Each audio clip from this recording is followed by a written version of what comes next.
Yeah. Like that's Hello, he makes the exact everybody. And welcome to Roll with Advantage. No, John, finish your thought. Jonathan. No, Finish your thought. go on. No, Okay. I because don't think John should finish. the part about what I was gonna say wasn't on stream, so it doesn't matter. Okay. All right. So, welcome everybody.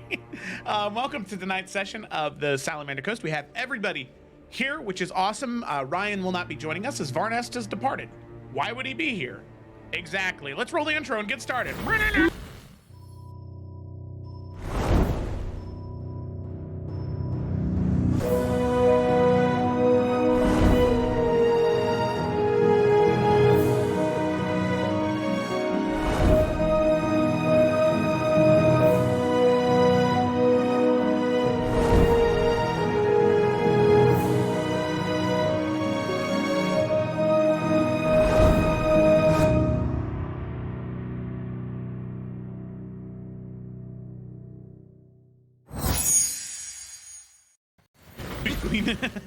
All right.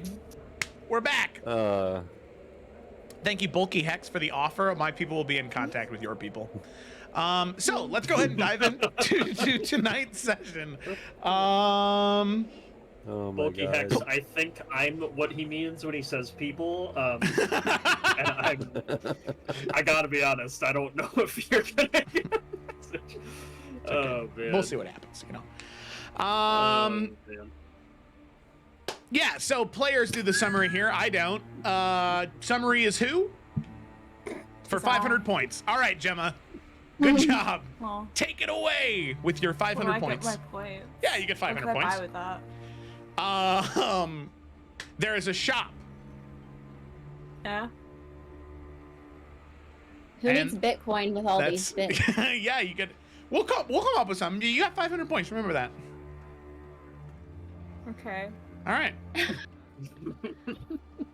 So anyway, last time, yes, last time we played, the party was entering into, You go. Find your footing. You got this.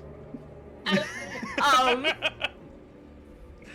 entering into Anvarth's domain, which to the party seemed to be some kind of theater with people all crowded in there ready for some kind of show, which we also apparently had tickets for, and so we all sat down and basically understood that Anvarth was more than aware that the party was going to be here, but the party were unable to really ascertain, see him, or understand anything of the fuck what was going on. And so this quote-unquote show begins, which is basically combat for the party, as the Warforged conductor comes onto the stage for an orchestra of self-playing instruments. And that tension that was held by the party of trying to anticipate what was going to happen, where Anvarth is, breaks as the conductor lashes out at the party using the instruments as weapons.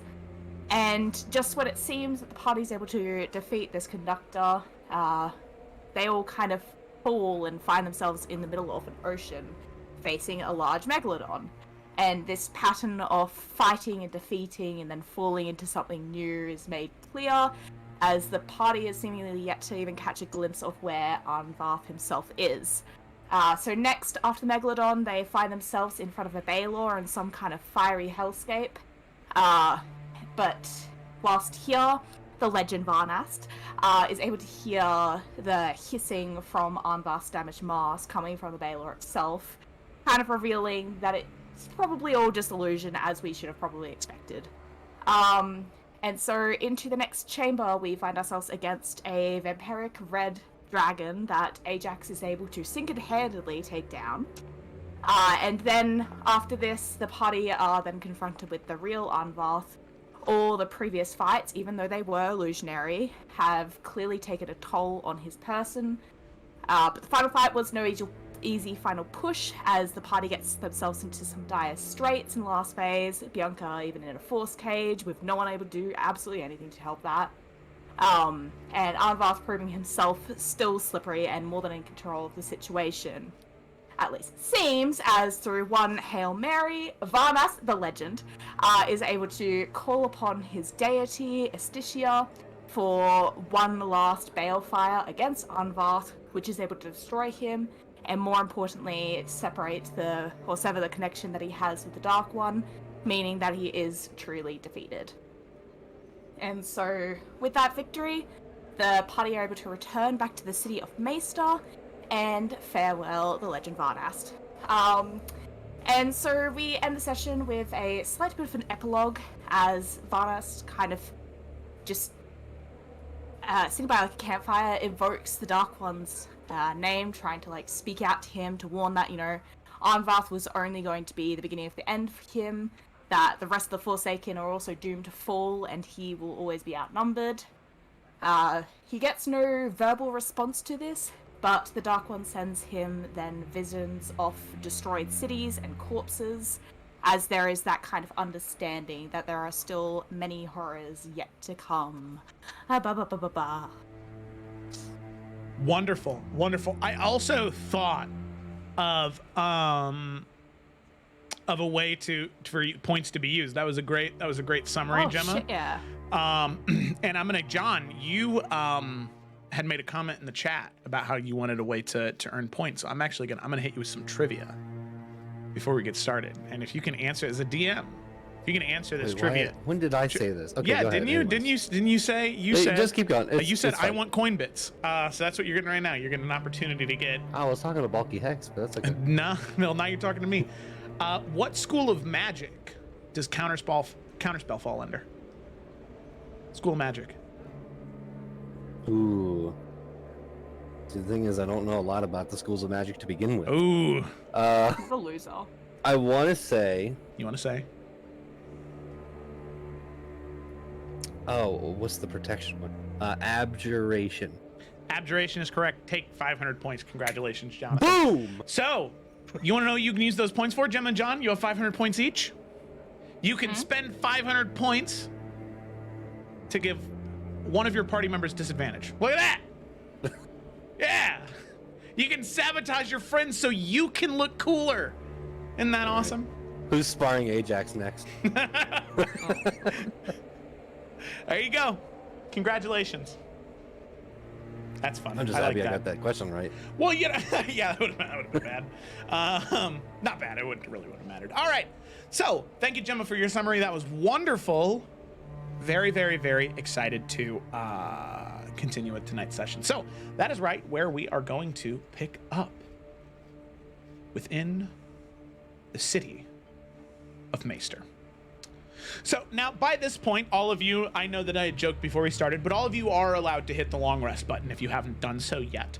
After you had finished up at Anvath's estate, the ruinous mansion began to show itself. Sadly, upon your preliminary investigation, there wasn't anything that had revealed itself to be extremely valuable or useful within the manor, except one thing. One thing in particular revealed itself. As you were searching through the ruins of the house, we'll just say that you had taken your time doing this since there was no more immediate threat.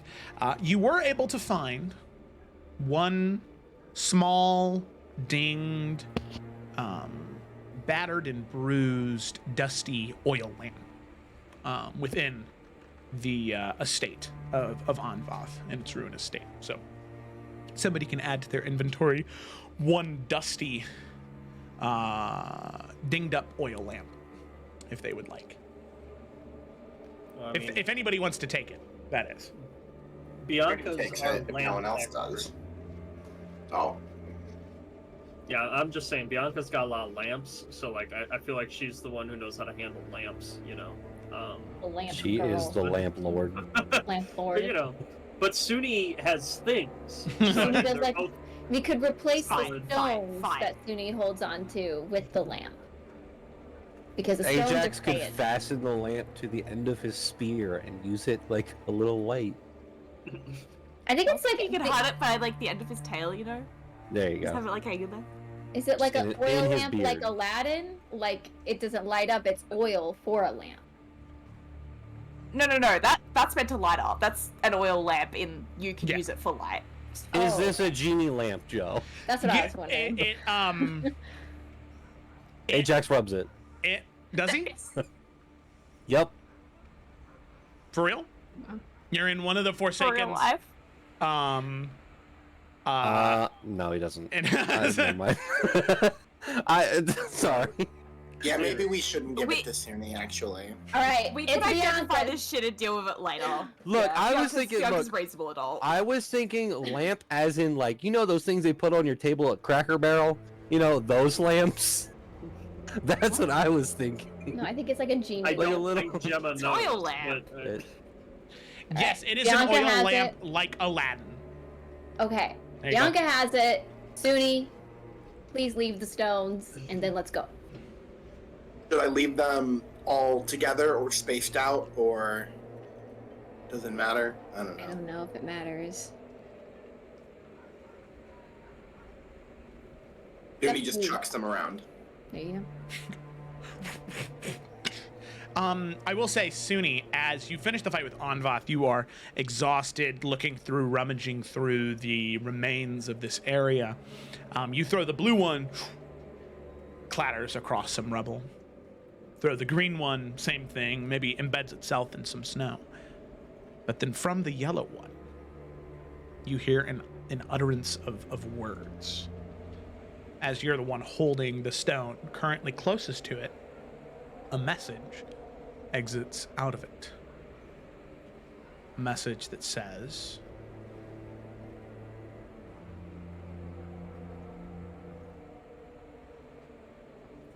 Boulder, where are you? I have not heard from you in your endeavors.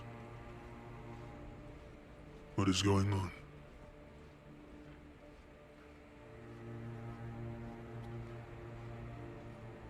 Am I the only person who hears that? we'll say that for funsies, as you guys were kind of spread out, let me roll for it. Actually, there's going to be one person nearby you in this sort of split-second decision to reference what's going on. Say uno, dos, tres, cuatro. Okay, D4. All right, Caracilla is the only other person that hears this, as the rest of you are spread out through the manor. So, Caracilla, you also hear that message. And it's not a voice that either of us recognize, right? Oh, no, it's definitely Odin's voice. Oh, it is? Oh, fuck, okay. If that changes what you decide to do at all. Sunny just Yeah, I has a mean- look of panic in his eyes as he looks at Caracilla. Yeah, I mean,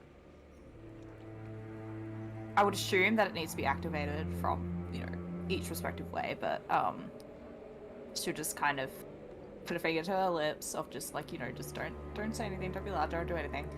And then just, I guess, kick some snow over it or whatever, just to keep the lip buried and just willingly walk away from that shit. Okay. Tuna, you just follow suit with that? Yep. Alrighty.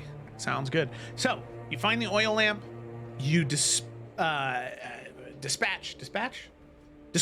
there you go. You discard the stones, and your job here is done as you begin the 2-day trek, or day-and-a-half trek back to Maester. Before we leave, just Sunny would, right before we left, listen one more time near that stone to hear if anything else was said or if it was just radio silence after that. Okay. Just in case there's any other information that might have happened. Yeah, I would say that you would hear one last time, right as everybody's ready to go and good to leave, you would hear one last message.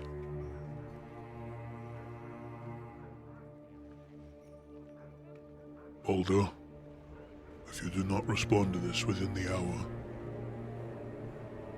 I will send someone to find you.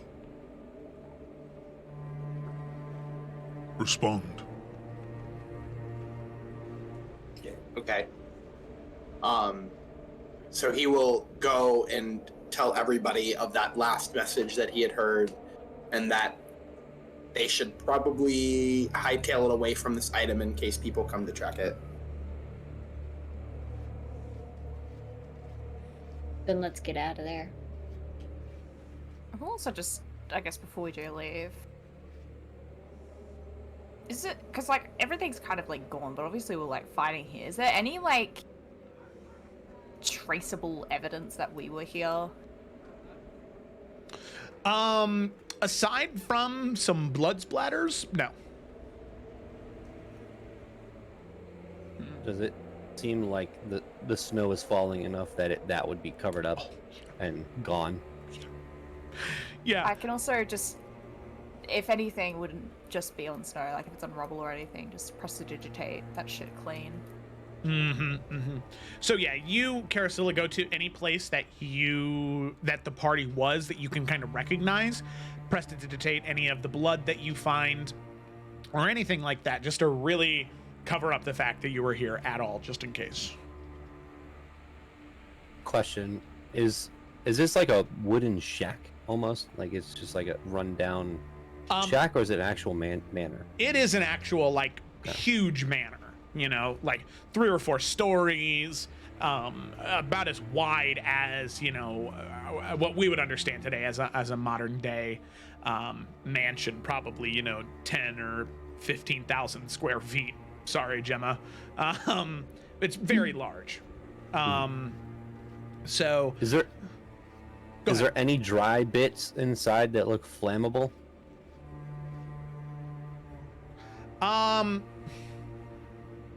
Yes. The issue is it's so cold here, you're not sure if a fire would keep. Right. Yeah. Because that's the I one had thing that I that. was just about to say is all of you can start to feel the amulets that were given to you to sort of sway off the cold. They're starting to deplete.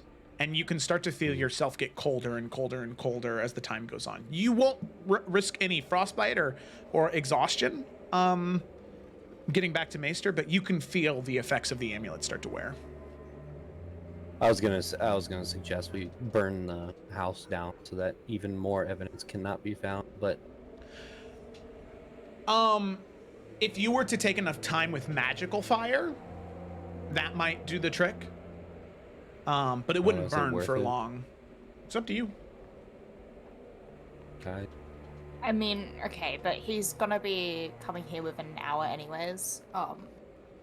Yeah. And so and- if we take the time now to burn it, then we're gonna be very close when they come, because I feel like that'd be pretty much instant. Oh yeah. How far away is this place from Maester? A day and a half. And we need to get going because the things are. Yeah, I Running honestly low. think. Yeah, just we leave need to it. go. We definitely need to leave it. It's just that my thinking is that if Odin sends someone to go look for Boulder, and they go to the last place these stones are, the next closest place to find evidence is. Yeah. I mean, there might be somebody showing up, but We just play dumb. We just be like, I don't We're know. like- I not see Boulder. He's not here no more. we're like, it's too cold. Is the stone the go-to thing they would use to track him with? Did he have any other like super recognizable items that he carried? I don't remember. Get a bunch of rings, yeah. Yeah, the rings and the stone would probably be the prime things they would use to track. Okay. So they're either gonna come here or straight to Kavdar, and either way, that's like they'll get us eventually. I think that's Yeah, I mean, I think that's the plain truth. He'll We- catch up to us. we had like a week's worth of protection at best Mm. from when we left the dwarves. It's already been like 3 days at this point. It's gonna Yeah. be bordering on 5 when we get back to town. So I think it's just a thing of just like do what we can now, and it's gonna be inevitable anyways. Yeah. Yeah. Oh, Anything else I could think to try to do risks making it worse, which just isn't worth it. So Damn, we should have let him know where we were so that at least Varnas the legend would be with us to fight whoever shows up. You know? Busy being a Hold legend. him back up, you know. Damn it. Actually, I mean, technically, right now he's Nehemiah. still with you. Oh, yeah. He's just. Vargas. He's. I'm sorry. I need to return to the wardens. It's just every time you It's click just like- on Yeah. I'm sorry. Never rests. I need to return to the wardens. Vengeance never sleeps. Oh, that's it. Varnas, I have a very important question to ask you. I'm sorry. I need to return to the wardens. Vengeance never All right. sleeps. I am Hey, let's go. Home to All right. Mainster. Not really. Let's go home. Okay. Alrighty. So, you all gather the supplies, you gather all your items, everything that you have found, and you head back to Maester. The travel is not without its hardship, the bitter cold, the constantly falling snow. It gets to the point where you rest for the night. You go on your specific watches and you wake up in the morning if you are somebody who slept through the night and there is a good amount of snow that has fallen on top of you. Unless you take the necessary steps to have some type of formal cover. But even then, the snow drifts, they still cover you and pelt you in snow. So much so where by the time that most of you get back to Maester, all of you can feel the amulets fade in power. And in all honesty, most of you look like Jack Nicholson at the end of The Shining when he's like frozen. You just have like icicles hanging off your eyebrows. Your skin is just like almost turning this sort of like pale blue from the amount of blood loss. And I was gonna ask, is my beard just frozen over oh now? yeah, it is just Hell you. yeah. Ajax could Dope. probably grab it and twist, and it just snap a Yeah. chunk of hair off. Yep. But Wait, hold on, don't do that. as Get a bold patch. Hell yeah. all of you return to Maester, immediately you are greeted by those individuals in charge, whether it be Lord Commander Brighton, Roman Pedorov, and even Alika is there to meet you at the gates. You can see that he has been equipped with a heavy fur cloak, and the lanterns wait for you there as you return. You can see that all of these individuals that had been waiting for your return are extremely happy to see that you were successful in your mission. So, as all of you return, you are exhausted. You are freezing. So, before too much conversation can be had, there is recognition from the powers that be here that you were successful in your mission. Varnas departs after he shared the words with you. And now, you all, what I will say is you all do probably need just a day's rest. Just sort of like staying within the, what was that building called? The lodge. And just staying as covered and as warm and as close to the hearth as you can get.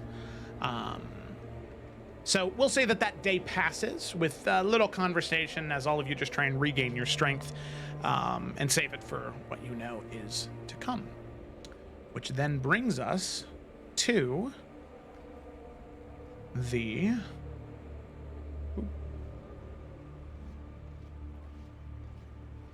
is that not gonna... Okay, that's gonna be weird. All right, that's fine. Wait, what? Huh? There we go.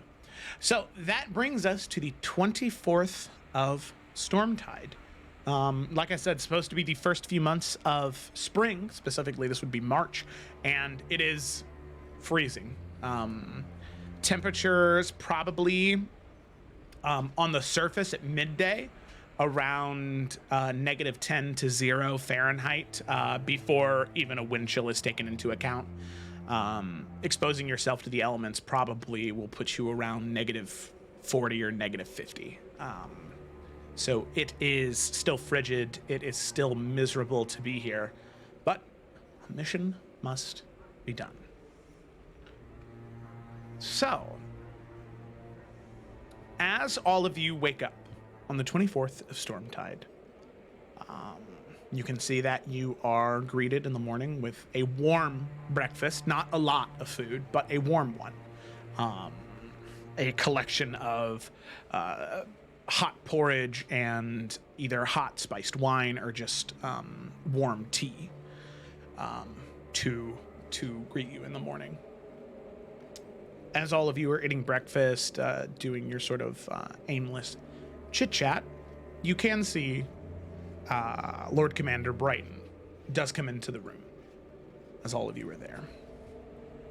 So, the snow and wind can still be heard outside, but for right now, all that is the main focus to your ears is the crackling fireplace within the hearth in the lodge that you currently stay in. As Lord Commander Brighton, she is flanked by several guards. More accompany her than the last time you had encountered her, more of the Order of the All-Seeing, and she begins to speak to all of you as she enters and says, I very much hope that all of you are doing well. I can only imagine the toll that must have taken on you. But, just so I can hear it, A is dead, isn't he? Yes. Yes. As a doorknob. And not dead in the sense that he returned to the Dark One. We did use balefire on him. He's been erased from everything. Good. Very good.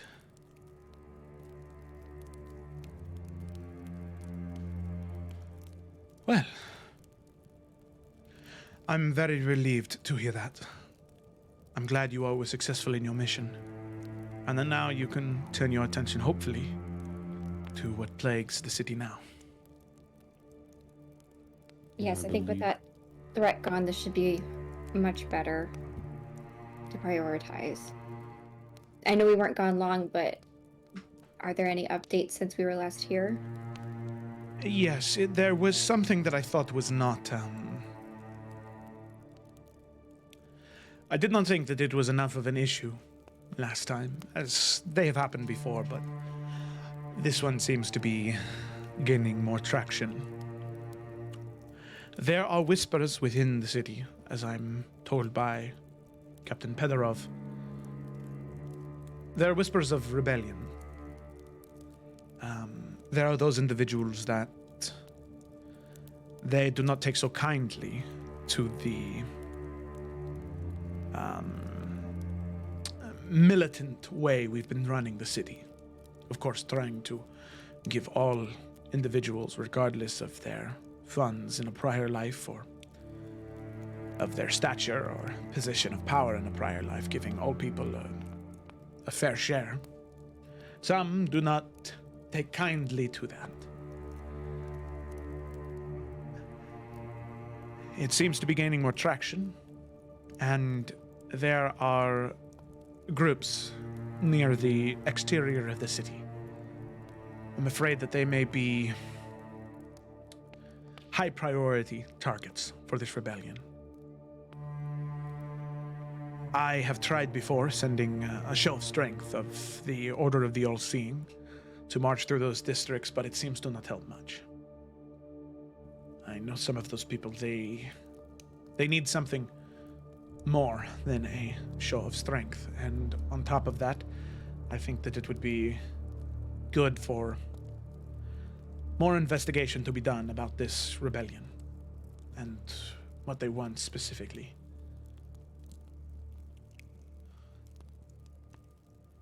Is there anyone in particular we should be looking out for? Well, it seems as though this rebellion was born in opposition of the Church of the Sapphire God. We have no information on the individual other than a moniker.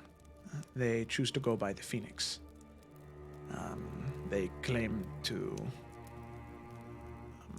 be willing to burn away the ice and snow and the icy clutch that we hold on them, regardless of what damage it may do. It would be better to die than to live longer under this rule. Sadly, none of my investigations have brought anything up, so that's why I'm hoping with individuals that are more suited to this line of work might be able to speak to the people better.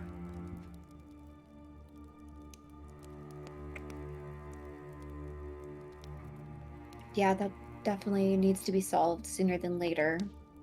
We can't have infighting going on. I mean, I know there's already some infighting, but to such an extreme. Yes. That would not be good. Have they done anything malicious other than words? Not yet, no. As far as we can tell, their numbers are not great, but this group of unhappy citizens, they could be a turning point for them. I suggest that as a first stop. I will also say, just as a point that I believe needs to be made,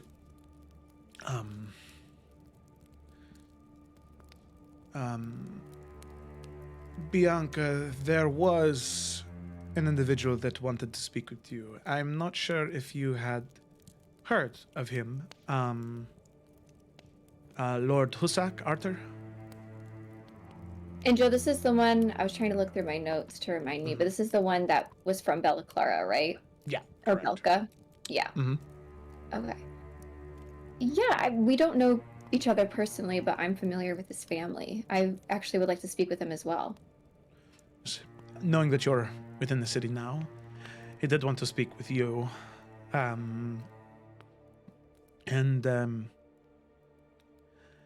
I understand with everything that happened with Anvath, you were kept quite busy, but Suni, I would still like to speak with you sometime tonight if you have the free time. Yeah, of course. I don't see a problem with that. Wonderful. So, while you are in the city, please feel free to use anything we have to offer. You've done a great service by taking out one of the Forsaken, one that I'm sure will be a sentiment that is heard and felt all over the city. So, use anything we have, and if you can attempt to rectify some of these situations, I would be grateful. But whenever you are ready to leave, to tend to one of those other tasks outside of the city, as your allies still arrive from the Old Kingdom and around, let me know when you're ready to leave, and we can have those supplies packaged and ready for your shipment, ready for you to head out. Joe, question. Yeah. Where exactly is the war table? Like the actual table that has all the stuff all over it? It is within the keep, so it's the spot where all you guys are currently underneath. But I guess, yeah, you guys right now, I guess, are technically over here, because this is where the lodge is.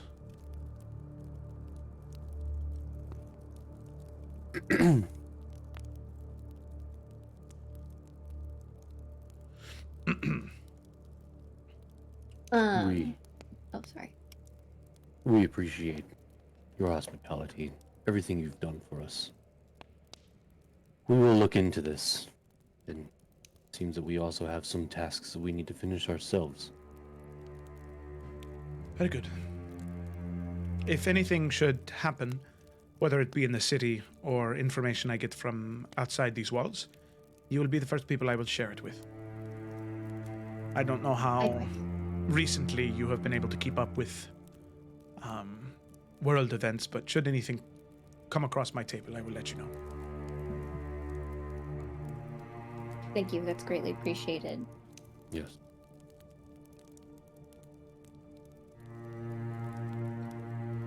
All right. Well, if there is nothing else you need from me, I will leave you to it, and I look forward to hearing from you later. Yeah. And once she's gone and it's us to plan, Bianca will turn to everybody and say, well, I really want to deal with that rebellion, but I feel like a new possible queen coming in to talk to them right away might not be the best approach. I don't think that's something that I should necessarily at least start off handling.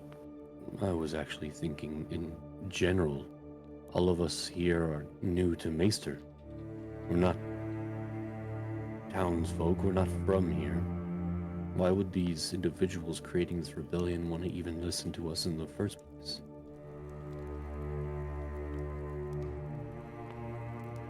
What do you think, Carasilla?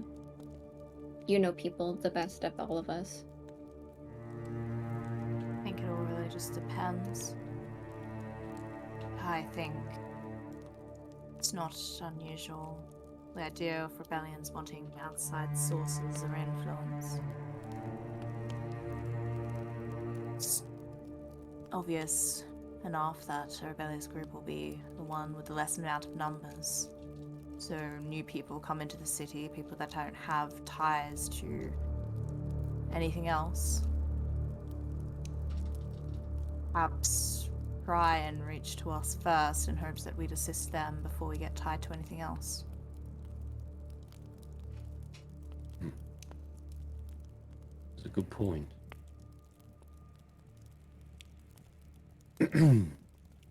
I was thinking that it seems that we are going to be separating, doing various things. Suni, you'll be talking with the commander. Later on, Bianca, you'll be talking with...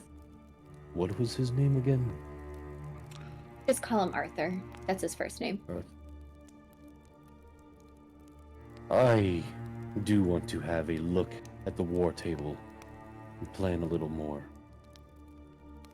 If anybody here would like to go with me, later, of course, after we look into this rebellion. The only other thing that I wanted to do as well is touch base with Alika. We haven't really gotten to follow up with him, and I just want to see what the Brotherhood situation even is like. I know we asked them to be here, but honestly, I don't know if they're disbanded. I don't know what. That was the other Leonin, correct? Mm-hmm. Seemed nice. He's wonderful.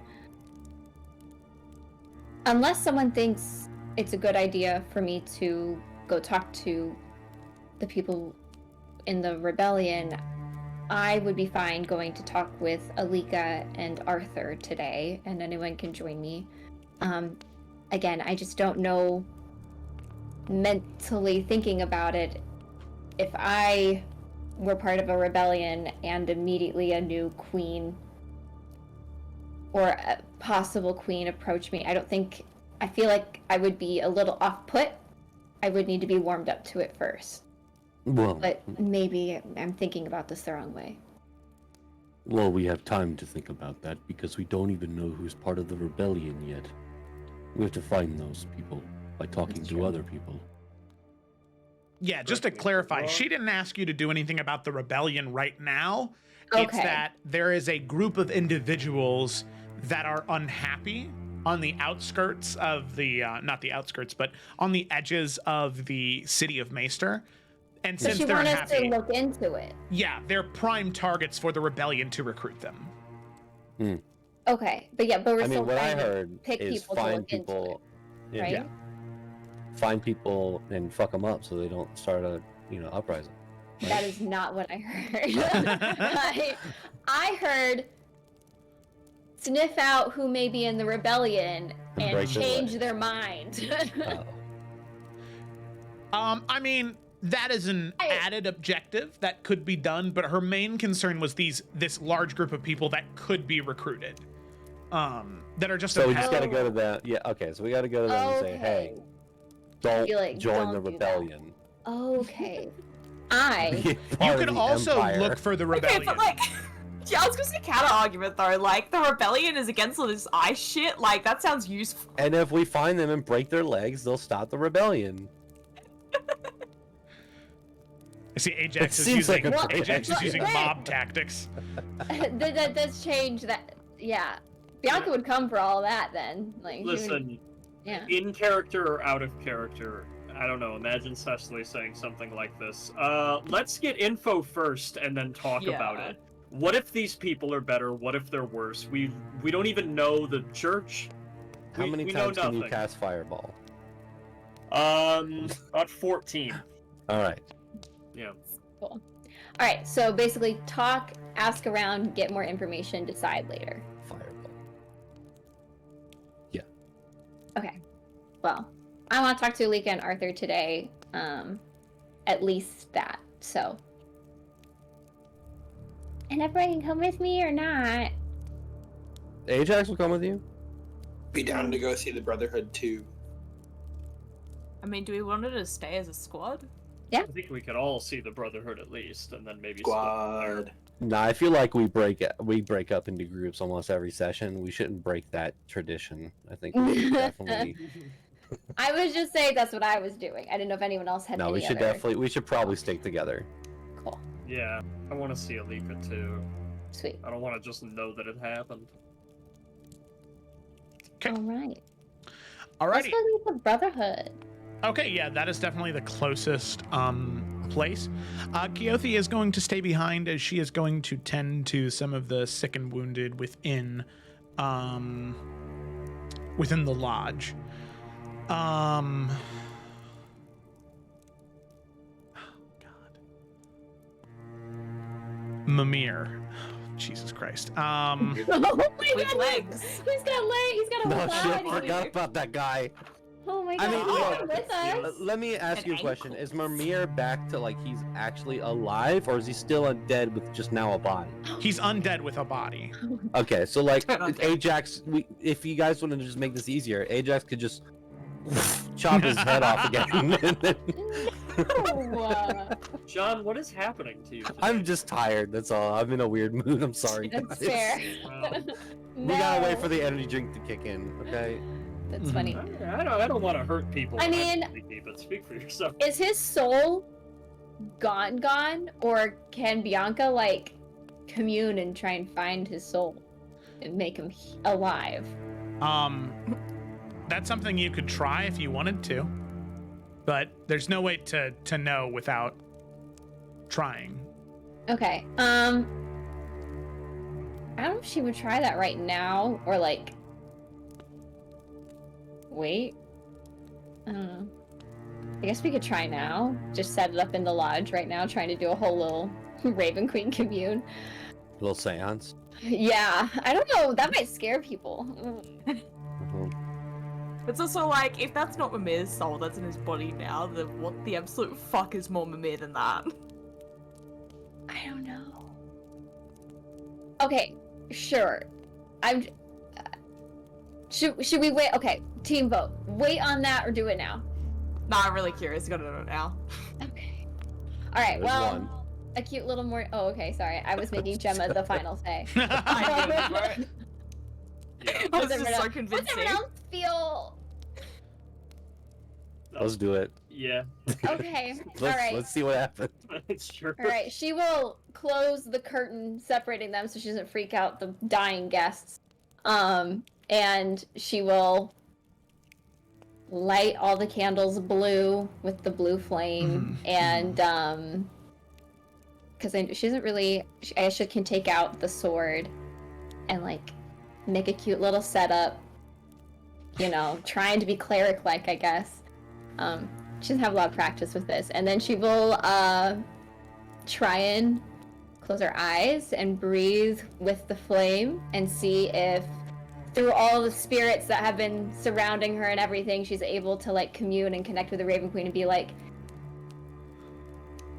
focused on Mimir's soul and where it is, and potentially marrying it back to this undead being. This is big. Mhm. That's a lot. It is. Go ahead and make a religion check. Cool. That'll be the first step. That's a good call. Kind of Normal roll. go from there. First roll, 19. 19. Is that Okay. the first roll today? Okay. That is. Tis is. Okay.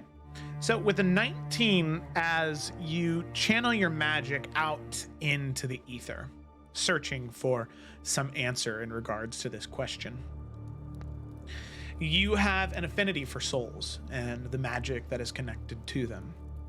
And as you assume that Mimir is okay with this, Oh, we didn't ask. Whoops. you just start like lighting the candles, and Mimir's like, Lost, what are you doing? You don't say anything. You just continue to do it. As you look and search throughout the ether for some remnant of Mimir out there, for one, you see no trace of any type of soul or remnant with inside his physical vessel of a body. And then for two, with this preliminary search out into the world around you and to the channels of magic that you are used to, you find no trace of Mimir's soul anywhere. There is nothing that can be called back to this body, as far as you can tell, with the magic that you're using. Okay. Does she, or is she able to like connect directly to the Raven Queen? Kind of like asking that question instead of like actually reaching for the soul itself. Could she like be like, hey Raven Queen, is there a soul to return to this body? And is that even possible? Since you're already connected in this way, I'm gonna have you make another religion check to see if some type of communication is possible. Ooh, better. 22. Okay.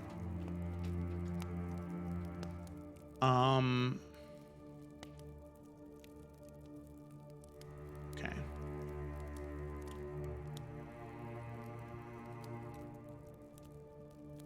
As you reach out into that void of shadow and cold that the Raven Queen is associated with, one that you're familiar with, you reach out and you ask this question, and you receive a response. As a sort of misty coldness envelops Bianca in this room, you can see as her eyes both open that blue flame begins to burn all around her face, creating this sort of halo of radiant dark energy as she speaks the words that the Raven Queen says. They echo throughout the room as Bianca's voice is no longer her own.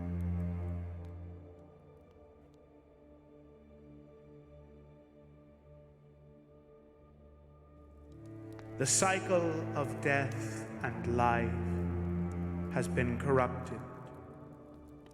Nothing that was done is impossible to undo. But his form and soul have already been perverted. To undo what magic has corrupted him would shatter the form he currently holds.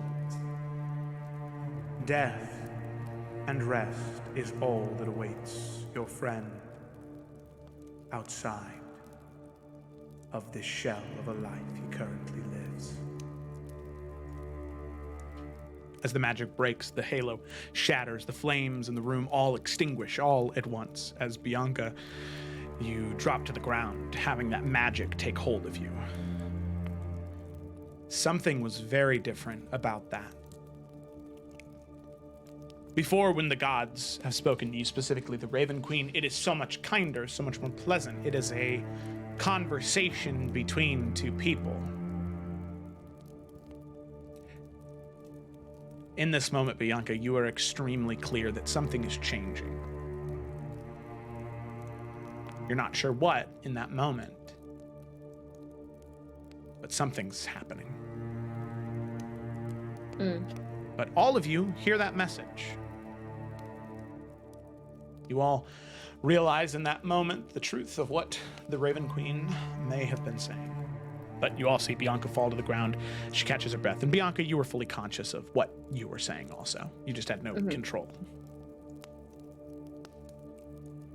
Yeah, she'll slowly get up.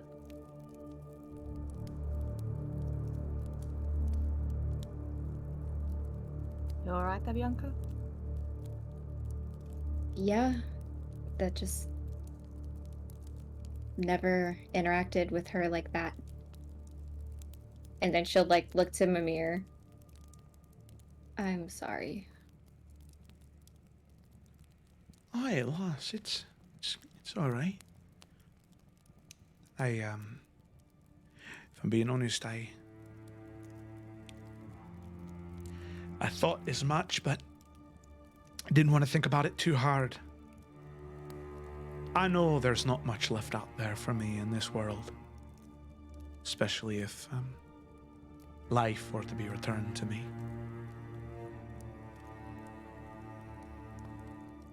The sad reality is I might not ever taste food or know the warmth of a fire. But I can still help. I can help all of you to the best of my ability. And now, no longer tied to your waist. So, might be a little more helpful. I appreciate you trying, I do. But I think it's only right.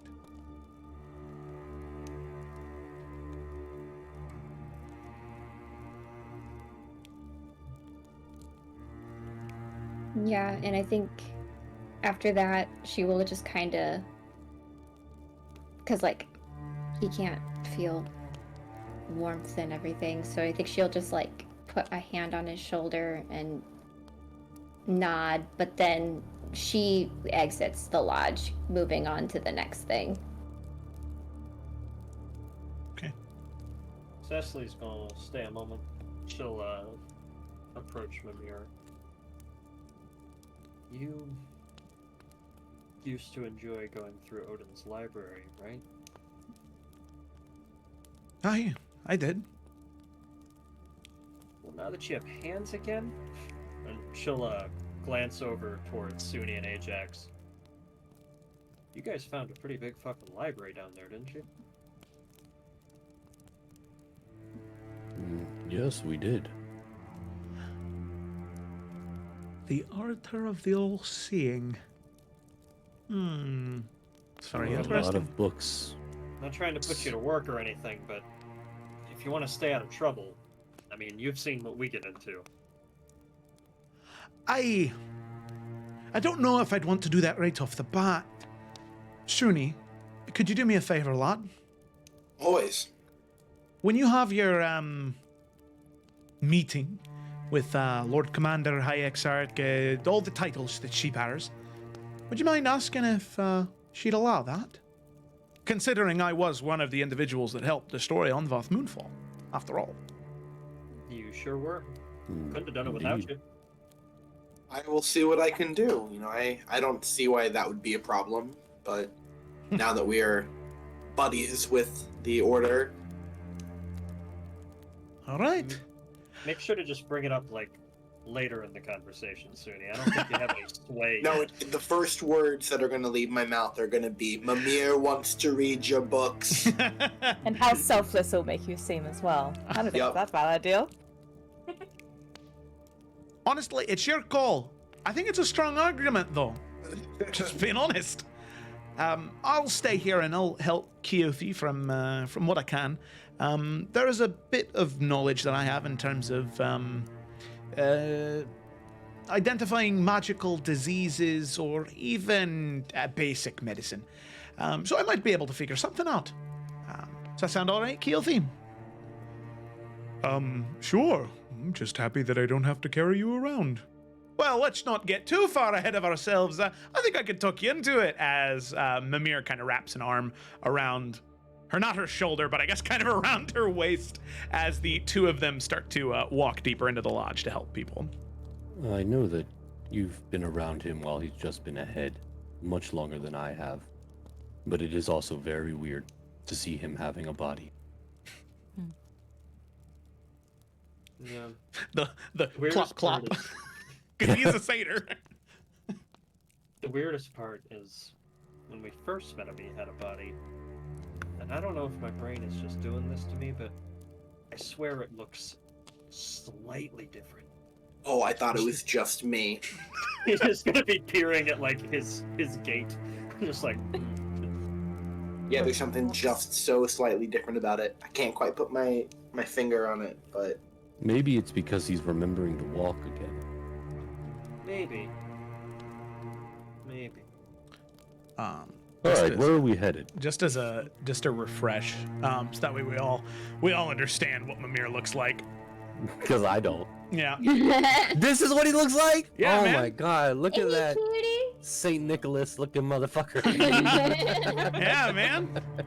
My guy, my guy's got 22 wisdom, 22 intelligence, Wait. the smartest man -5 alive. strength. And he's got 2 strength, 2 dex, 10 charisma. Balance of all things. He's too Oh, smart, and, charisma. and I guess unlimited constitution because he's just. Yeah. Well, undeath changes. the Well, rules yeah, of that kind of exactly. thing. Yeah. He doesn't. Yeah, He never needs to hold his breath or starve or anything. Yeah, exactly. Um, All right. So, you all leave the lodge, headed, if I recall correctly, all of you are going to go talk to Alika together, but then it seems there might be a bit of a split when dealing with the potential insurgents and talking to Arthur. Yes, a great Yeah. schism may occur. Okay. All right.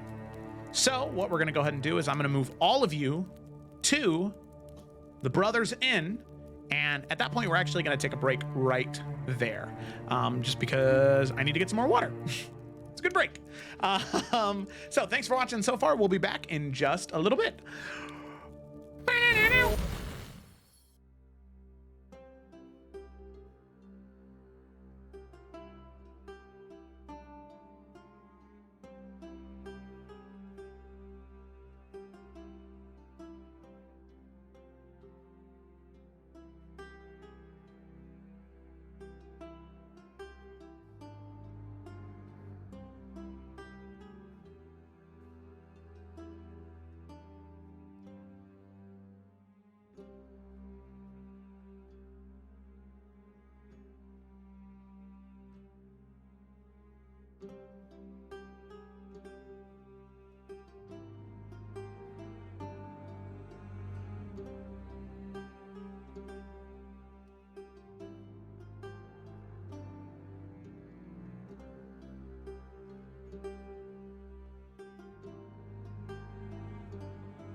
All right, hello, we are back, and we're going to go ahead and dive right back into the session. So picking up where we left off, our group of adventurers made their way to the All Brothers Inn, the known hideout, and not hideout, but the known resting place of the Brotherhood, a group of individuals that the original runaways had met on the very first few steps of their journey outside of the city of Summer's Rest. So, as all of you make your way there, it is not a very long walk to get to the All Brothers Inn. You're able to get there rather quickly, making your way throughout the city streets of Maester. Pull you there. Does it have a playlist attached to it? Oh, no, it doesn't. Okay, I just had a... All right, cool. So, as all of you make your way into the tavern... I thought that I had a thing for that. I guess just not. on a bicycle. They just have 3 legs. I noticed that too. Yeah, man, I don't know. It's mid-journey. What do you want from it? I'm just looking at it, trying to figure it out. I think It's just a no. tiefling or a dragonborn. Okay. Yeah. Pick something. So as you enter, it is a crowded and loud tavern. As you enter, you can see that the fireplace, there are many hearths within the building that are currently burning away and adding to the warmth and ambiance that you enjoy here. And you can also hear that there is music and merriment to be had within the tavern. Nice. So, yep. Okay. So, as you enter into the tavern, you can see that Alika had greeted all of you as you had originally entered into the city, but he's happy to see you once again. As you enter, go ahead and share with his mangled hands. There you go. So as you all enter into the All Brothers Inn, he waves you down with a gesture and says, Well, I'm glad you could finally make your way back. It's a bit of a far cry from later that day, but all things considered, I understand why. So, please, come here. Take a seat. Share a drink. I'd love to hear what all of you have been up to. Yeah, and Bianca will go sit down, get a drink, and she'll say, likewise, I assume there's a lot to tell on your end. So.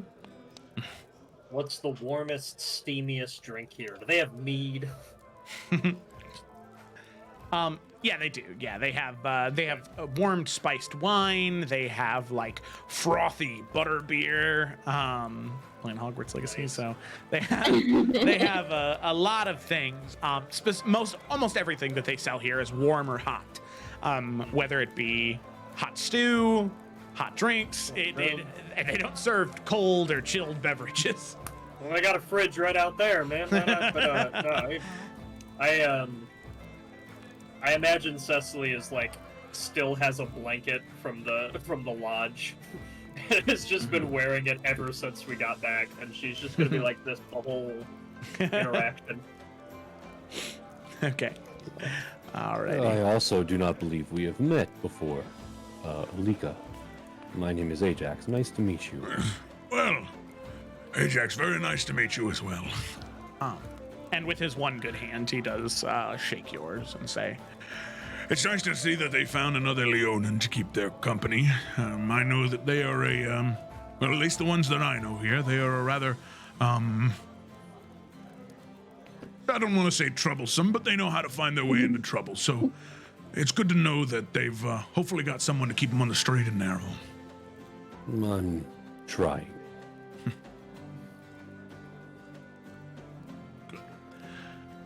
Good. And, well, I don't think that I've had the pleasure of making your acquaintance either. as he looks towards you, Carasilla. I'm still here with very deja vu because I'm pretty sure we already fucking did it, trust. But anyways, yes. No, we didn't. Well, you definitely didn't now, so. Yeah, I don't know. Fuck me, I guess. Fuck everything. Anyways, I'm curious. I don't understand your energy. Alrighty. So yeah, you introduce yourself and Yeah. and he says, Well, it's a great pleasure to meet you as well. Very rarely do I have the opportunity or the great pleasure to interact with a Gleeman. And so consider me very lucky to be in your presence, Karsila Dolsky. Great. So then, what have all of you been up to then? Let's see. I can see, Desmond, you've gone through quite a bit of a change. Boy, has he. Lay it on him, Suni. Oh, shit, sorry, I stole the thing. It's okay. I had a small identity crisis or two. Oh. I'm going by Suni recently. Trying to stay out of trouble as much as I can, but that never goes very long. Yes, I understand entirely. It can be hard a lot of the time. Well, Suni, got it. I will keep that in mind. Yeah, there's been a lot that has happened. Poe's obviously not traveling with us anymore. He's in Iverion right now. Or is he in Afera? I thought he was in Afera. Well, I know that's where he had been, but I think he's in Iverion right now. Well, either way, he's not with us anymore. I mean, probably the biggest thing that's going on is, I'm sure you've heard a little bit about, maybe a shift in rule going on here in Belaclara in the Old Kingdom. I mean, I assume being part of the Brotherhood, wanting change throughout Belaclara, you've been aware at least a little bit, heard the stirring. I'd love to hear it from your mouth, though. Rumors are rumors, after all. They're not straight from the source. Yes. Well, we are planning on removing the current Damaris in the keep, and in order to basically free this land and then continuing to liberate the rest of Belaclara from the investors, and basically making it a place for the people. And I mean, I'm the one stepping up to make that change, but everyone here is behind me and part of my council. I'm the master builder. Oh, Yeah. fancy yourself an architect, I guess. She did. All right. I can see it. Never seen the skills myself, but I believe it. But Oh. has the Brotherhood, what have you guys, I know you were a peaceful rebellion in a way against Belaclara's investors. What's happened since then? Well, after all of you had departed down those caves, I'm sure you remember quite clearly, we were instructed not to accompany you down, mainly just because we were needed above ground. Needed in case something were to happen in the world, draw the attention of the majority of the armies of Belaclara away. Nothing ever came. There was some talk, potentially, of something in Bromscroft, but nothing came of it. So, that left us with really only one option: to gather supplies, gather resources, hopefully gather allies, and move to places where we wouldn't be under such a close eye. Which turns out to be the Old Kingdom, in a way. Most of the Brotherhood has found a home here, whether it be in Maester, Vesna, not necessarily Periton. There was, well, as all of you, I believe, came to find out, there was a lot going on there that was a little too messy for us. A lot of the other ones are in either Mona or The sister city. Radia. Yes, exactly. The sister city. Most of them find themselves there in an attempt to protect the farmlands, what are left, what crops may still grow there from the magic of some of the arboreal exiles. Believe it or not, we've found great relations, great strengths with the arboreal exiles. Something about rebellions and eco-terrors seem to go hand in hand together. So, have great allies there, and the Brotherhood has grown quite a bit.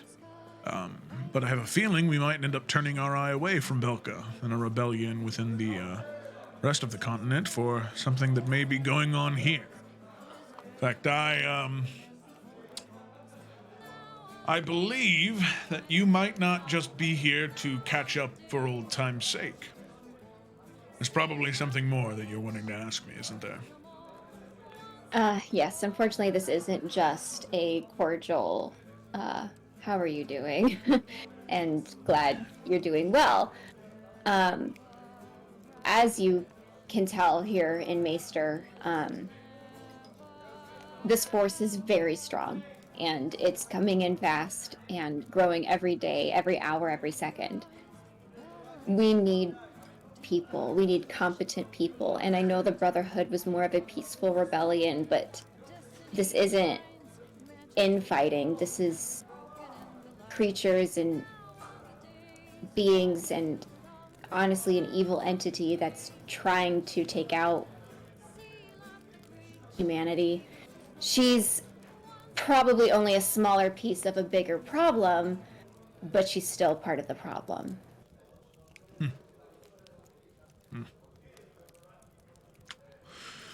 All right.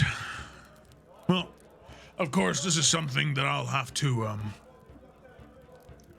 bring up to the leader of the Brotherhood and see if that's something they're all right with. Right. But I have a feeling Where your is she, word will. by the way. Oh, you must be talking of Huntress Valyria. Sadly, being the leader of the Brotherhood puts quite a big target on your back. Sadly, since you last encountered her,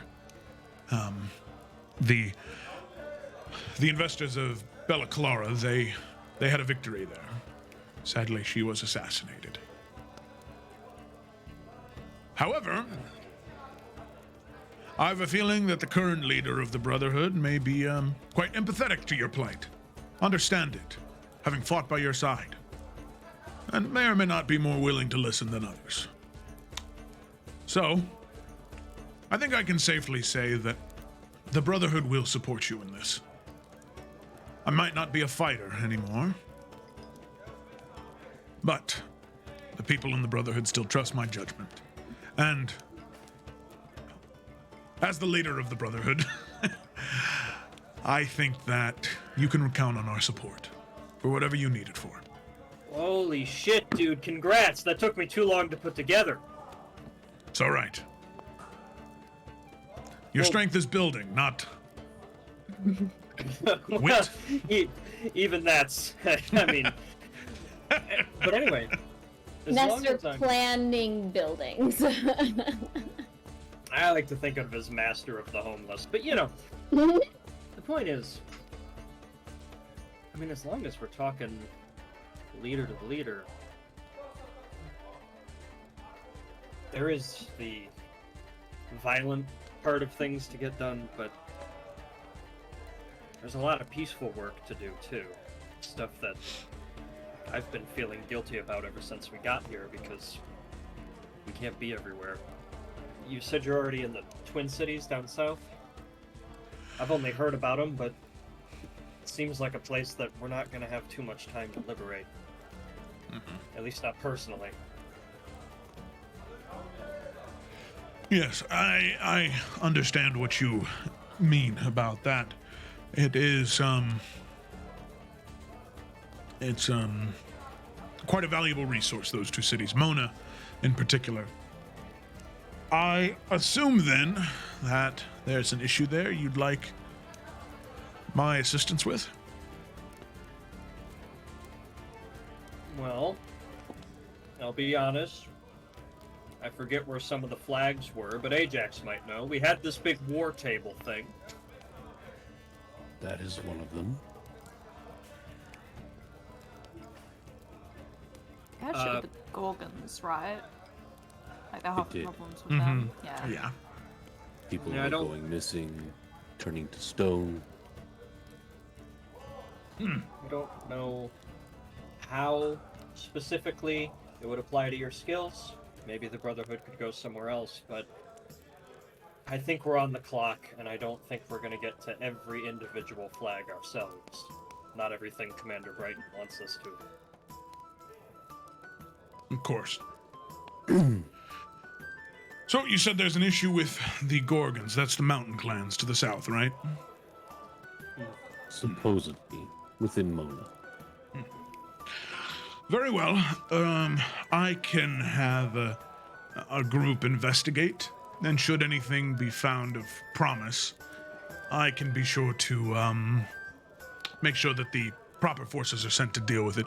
Stone and petrification is tricky, but we do have alliances with the Arboreal Exiles. They may be able to help with that. They held I their do. own imperative. I do have a question. How many people do you have currently within the Brotherhood? Well, numbers fluctuate quite greatly, as some people get swept up in the idea of rebellion and overthrowing the current powers that be. And they might be there for a few days, and then decide that they'd prefer to go back to their soft and safe life. My best guess, amongst the Old Kingdom between Radia, Mona, here, Vesna, probably 5 to 10,000 in that range. Wow.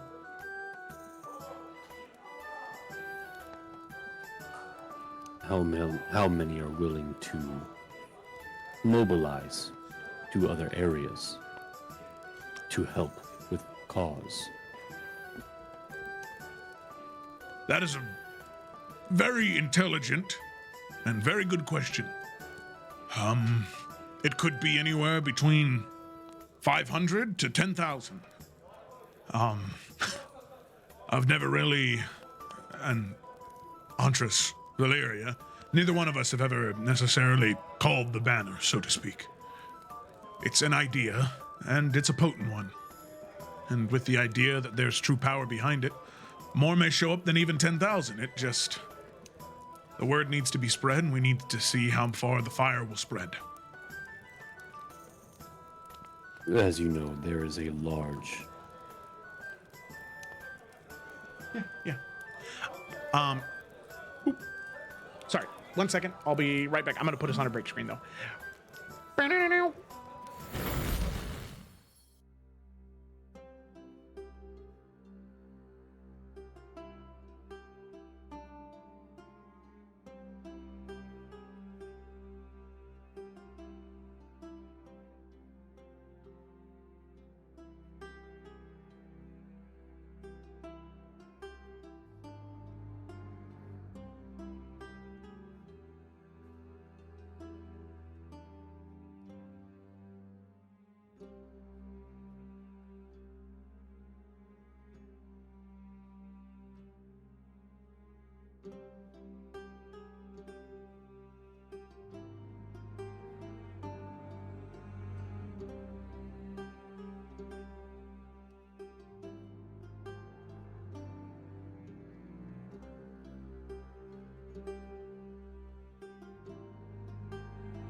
We're back. So,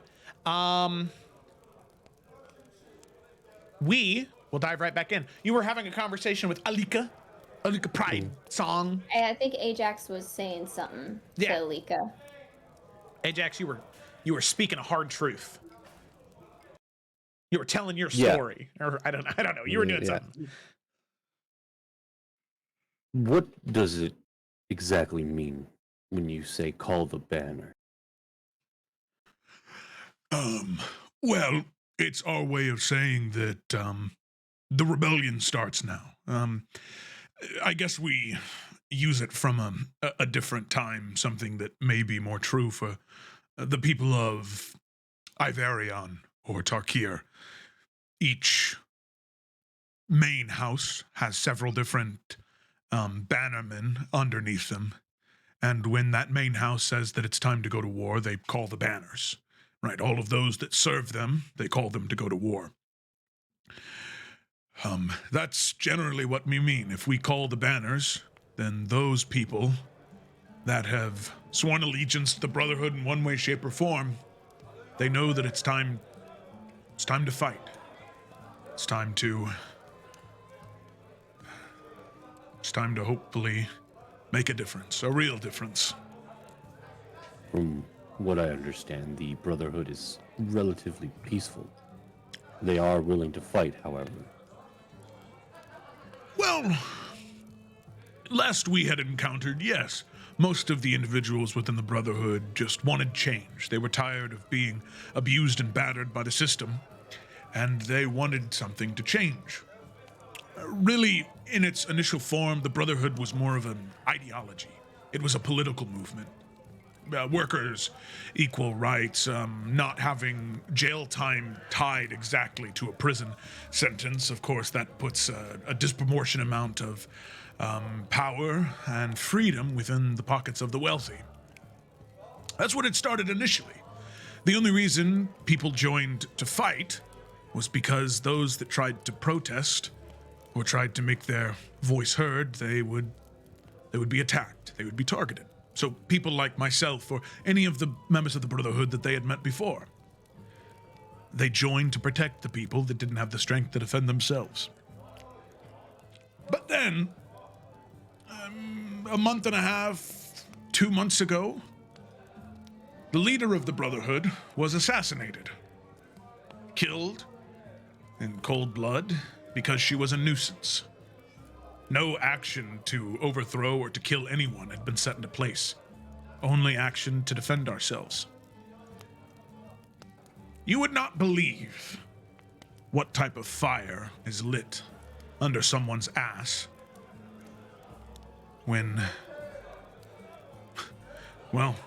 your enemy creates a martyr. Huntress Valeria, she was a cold and she was a hard woman. But she cared. She wanted to make a difference, and people could hear that. They could see it. In killing her, they probably did more harm than good. Those people that just wanted to protest, to march, to just have their voices be heard. Now we're asking how to wield a sword, how best to carry armor, and when they would need to fight. I would say that the vast majority of those individuals within our ranks, they're foot soldiers. In a large enough group, they can overwhelm and they can hold their own. But there are maybe 200 to 300 that I know of that are about the same skill level. That, well, definitely don't want to say what all of you have done, but last we had encountered. About that skill level. So, like, level 4, level 5, you know? Most of those people have 2 attacks or they know 3rd level spells, you know? Most of the other people, though, are like they have like guard stats, you know, where they're like CR1, they have a spear, 14 AC, you know, like they're 11 hit points. Yeah, like they big enough numbers, they can overcome any odds, except for a dragon breath attack. That probably not, but you know, for the most part, they can hold their own. So yeah, those are the numbers you're currently looking at. And how much do they care about what's happening here? Well, what I can tell you is that if I send word that the heir to the Damaris throne is also a member of the Runaways, those who delve deep into those ruins within Belka, or within Bella Clara, outside of Old Spire Outpost in an effort to make a difference, a positive change against the forces that be, if I say that that group of individuals is attempting to reinstate a rule that most people wish to be under a monarchy now as opposed to the current system that governs them, if I tell them that, and I make the statements that all of you have killed an incredibly powerful and evil master illusionist, well, I think many people will be willing to march to that cause. Probably all of the 200 to 300 that I mentioned that are of a higher skill level. Of those foot soldiers, I can't make any promises, but it's a strong reason.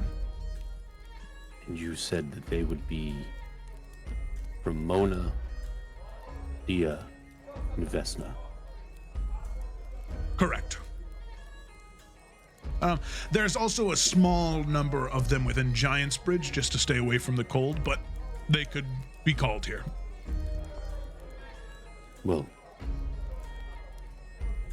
I know that we just met, but circumstances are dire. And within the coming days, our group is moving out to start taking back some of this land. We're going to need all the help we can. If that's something you can help us with, it would be greatly appreciated.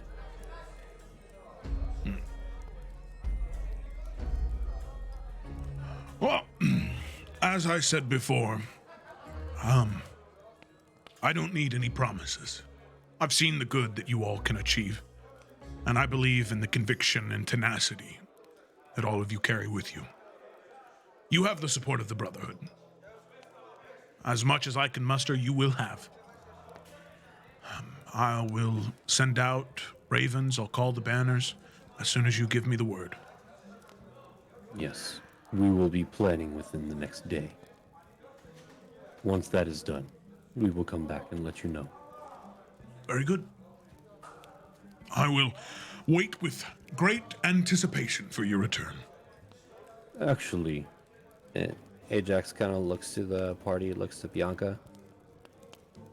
It would probably be in our best interest if Alika came with us to the war table. He is the leader of the Brotherhood, anyways. No, absolutely. I think he knows his men best. Does that sound like something you'd be willing to be a part of? Of course, I don't see why not. I'd much rather you assist personally with the planning of the Brotherhood than us making plans for you. Very well. I will say, Lord Commander Brighton hasn't, she's been kind enough to the Brotherhood, knowing that we would help defend the city if something, came to it, and knowing that a good amount of those members of the Brotherhood that live here help patrol on guard duties or stay in the Firewatch towers. But anything more close she would keep to her chest, wasn't, too thrilled about sharing with me. So, with your added help, I'm sure that she would loosen up there. And, yes, I will, as soon as you get that cleared with her, I will make my way up there. Very She well. will need to be, can't be choosy about help. Agreed. Also, if you hear anything about this rebellion, Phoenix, within the city. Yes, I have heard a thing or two. Sorry, I can't be more helpful, but what I do know is that some of my scouts report a group of individuals in the outskirts of Maester, one of the colder parts, seem to be unhappy, and might be a good place to start. Very well. Just outskirts in general, is there any sort of cardinal direction that they mentioned? Yes, specifically, if you had,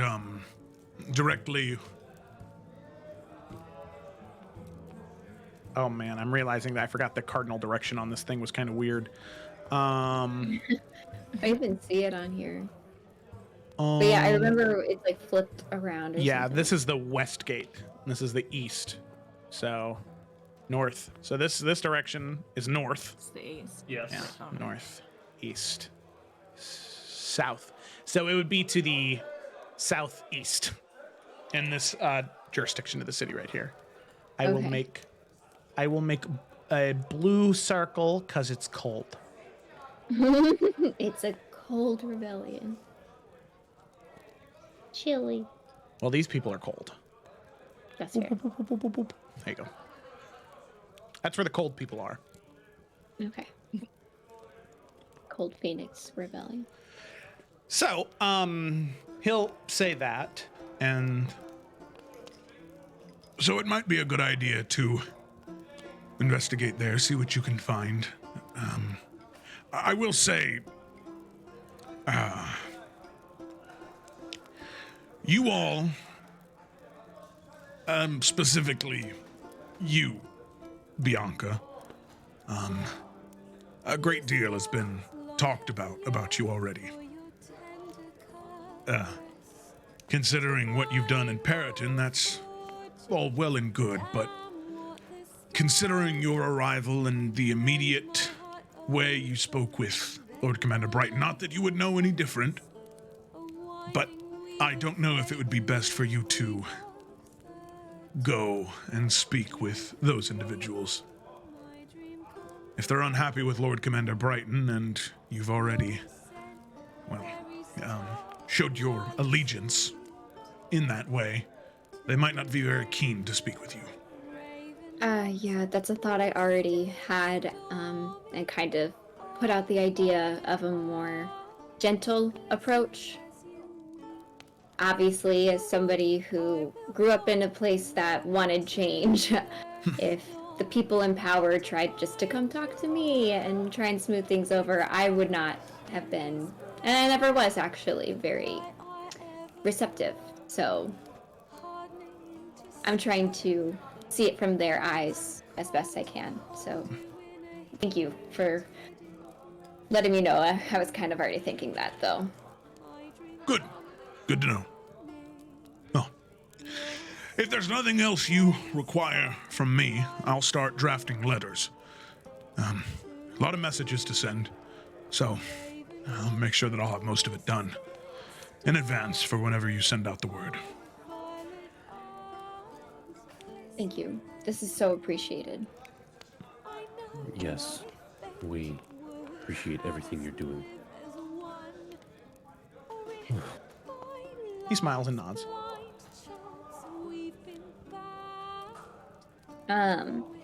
As Bianca finishes her drink and I guess we begin to depart,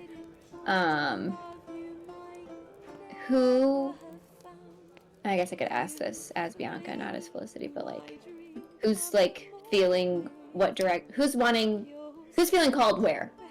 There. I think Cecily is a neutral enough presence to approach the cold corner, and kind of just get the vibe in that area and report back to the team to see how we want to approach that in the future. I think she could handle that. I think Ajax is like I said, he's worried about the planning part, so that's happening later. So whoever wants Ajax to go with him, he can go with him. Like, he can go with Cecily for the cold people to kind of just be standing there menacingly, just in case they get any wise ideas, or do the same for anybody else who wants to walk around. I don't know. Yeah, Bianca's gonna go see Arthur during this time. Alright. We do this team captain style? I'm kidding. Am I supposed to meet with the Lord Commander at, like, before bed or at any time today, or? Anytime at your leisure Okay. would work for her. Well, if we're splitting up and then reconvening for planning, I suppose I'd go ahead and head that way. Okay. Remind me of the objective of the Arthur conversation. I know Arthur and I want to talk to him. Okay. That's a pretty good objective. I mean, he's part of a thing. What was it? Yeah, I need to look at my notes. But he's part of a thing that Bianca's like, why is he a part of that? He's a rich bitch. I think he was like The what Crown was it? Keepers. Yeah, he's. Yeah, he's a crown keeper, but he was part of an investor family or like a high up family. So she's Yeah. like, that doesn't make sense. Haberdashery. Yeah, That was haberdashery. Yep. His family were So hat she knows makers. of him. Maybe they went to school together. Who knows? Probably Maybe not. we They- should all they get d- nice new hats. Maybe you can arrange that for us. Yes. Oh, yeah. Do you say this Arthur guy is from Belka? Yes. Archer. So you Does know him too. Does Ajax know him? Oh, you know what? Yeah, Ajax would definitely be familiar. I would say, yeah, you Does know, he you like were him? captain of the guard for so much. So his family, the family was known to be a little bit pompous. I wouldn't say you necessarily had any interaction with him directly, but Arthur, at least as a kid, seemed to not take after his family too much. He seemed to be a little bit more down to earth, but Wait. still, when you grow up around money, and then you're Yeah. even when you're down to earth, when you grow up around money, you're still kind of not down to earth, you know? Yeah. Wait, so So, is he like, I like around the relate same to age you. as Bianca then? Yeah, I don't remember. Mhm.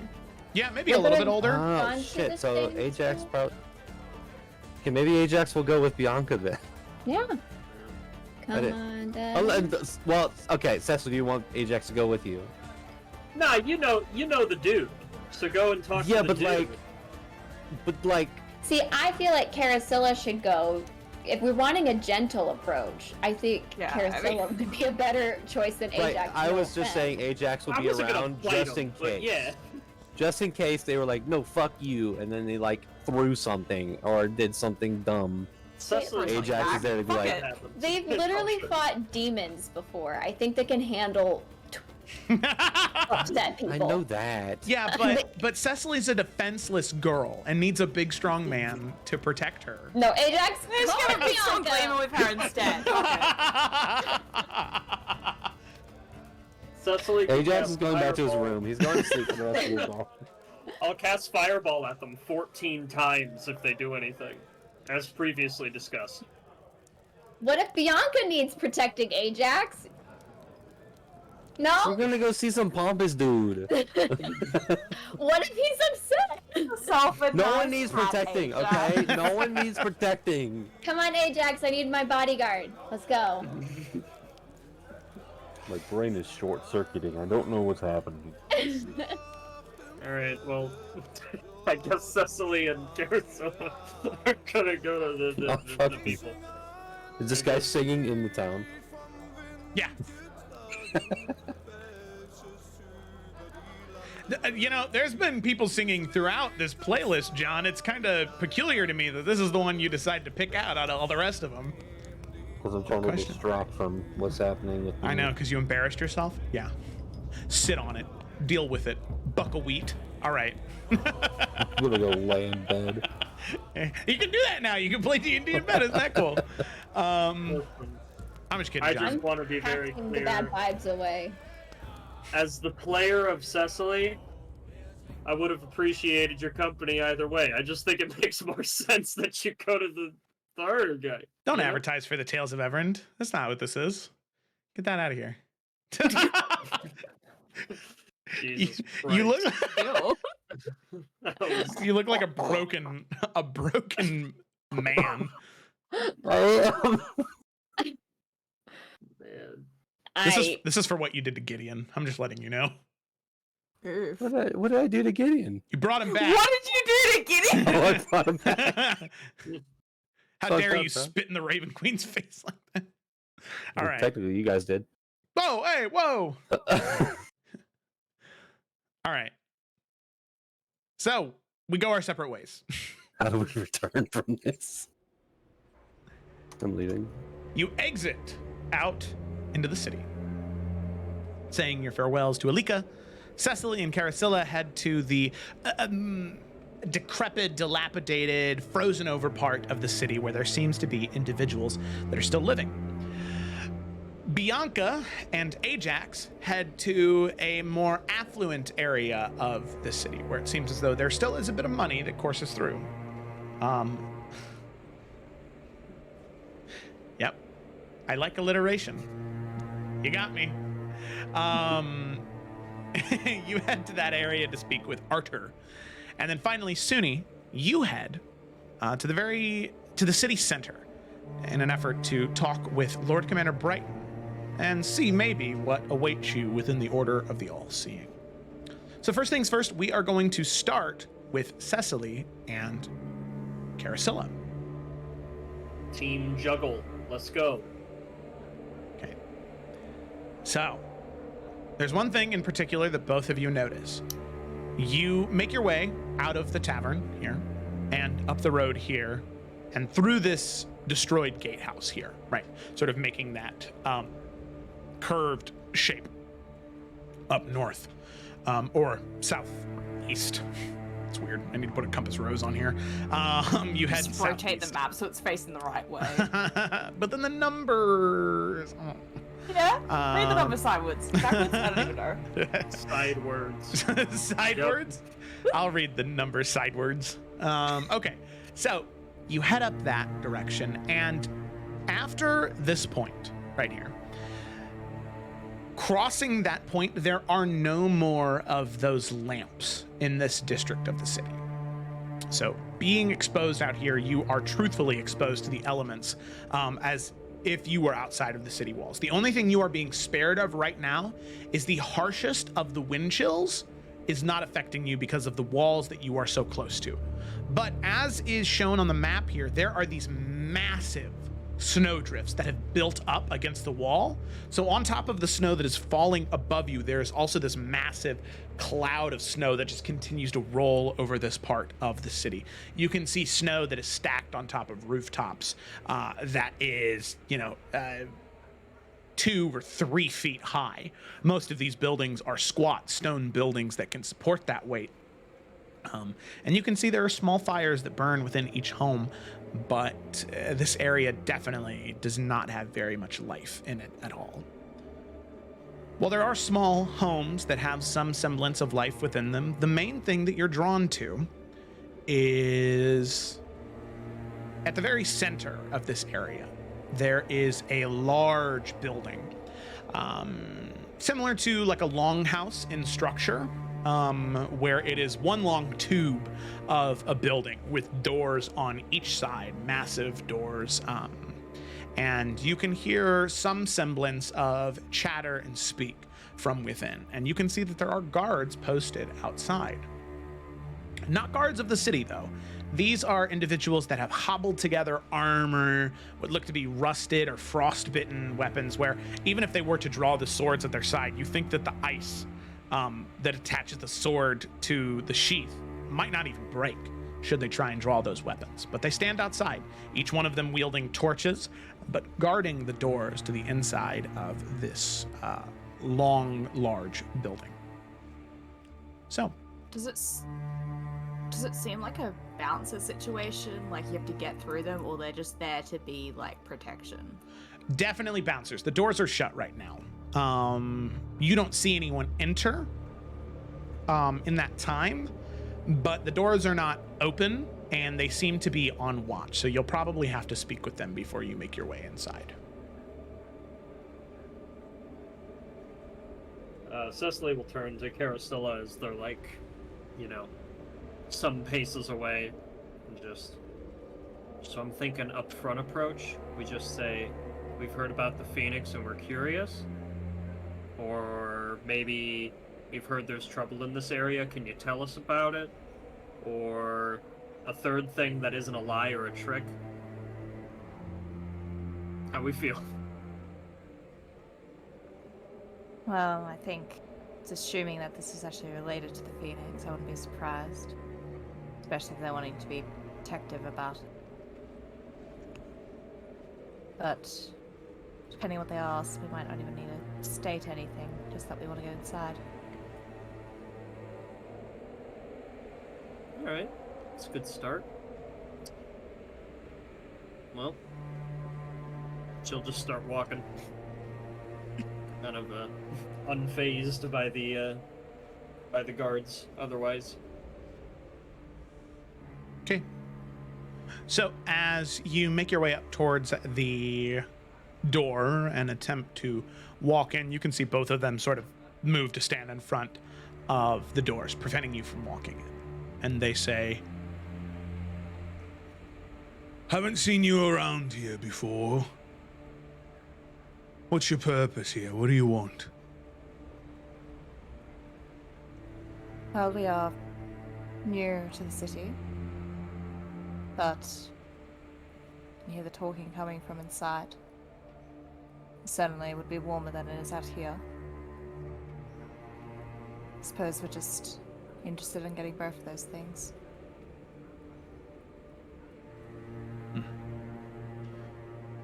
and Carousel, I won't make you make a persuasion check. We'll say your passive persuasion is high enough to for them to sort of nod and just trust you, as they say,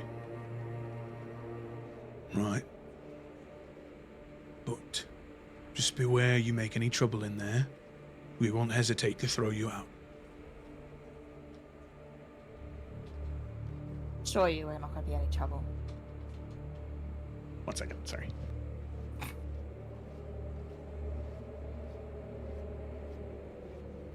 Sorry, I'll be right back again. all right, Cecily will vamp. Yep. No trouble at all. We're gonna be great in there. Yeah, it's cute, Ruffin. You That'll won't be something. hear a peep about our misdeeds. Alright, you can come inside. Well, I just want to make sure you're extra aware that there won't be any issues. Ajax is our new DM. Even John is Ajax. How did I get over here? Well, Ajax, I don't know, but I just wanted to let you know that it's not going to be any trouble from these two. Nope. That's a lie. You've gotten into plenty of troubles.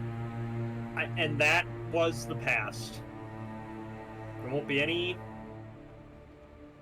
shenanigans. Oh, Alright. shenanigans, maybe. Nope. Yeah. Oh, that's Not weird. I'm necessarily. disappearing and going I across will- the entire city now. Give the Sorry. people no reason to think We they'll do anything wrong. Okay. our washer and dryer stopped working, so I had to go fix it real quick. Well, How'd you fix that's that? Quick, just go considered- that was punch it? quick. Dude, I'm a mechanic. You didn't know that? Just go over there. You Damn. better fucking work, you son of a bitch, and just punch it, and it was good. No, it was the outlet. It tripped, so I just had to reset the little buttony guy. Damn. I'm an I expert gotta after say all. that was fast. I agree with John. You know, when you're around, I'm a hardworking man. I got a lot of experience with this type of stuff. Anyway, so they say what they say to you about heading into the doors, but they open them, and there is a wave of warmth that hits you. Once again, moving from one area of warmth to another, there is a fireplace that burns a hearth in the central area of this large longhouse-like structure. Excuse me. And there is many individuals in here. I mean, this longhouse is probably large enough to fit 800 people within it, so it is cramped, but people aren't talkative, they aren't chatting. This is not a lively institution. You can tell just by entering, these people are angry in terms of the way that they're holding themselves, and that the small bits of conversation may be exchanged between people. So as the two of you enter, there are a couple people that sort of look at you. Some people squint. They sigh under their breath, and they return to what they're doing. But there's no great greeting that the two of you receive upon entering. Is this a venue where things are served, or is it just like a meeting hall? There are things that are served here.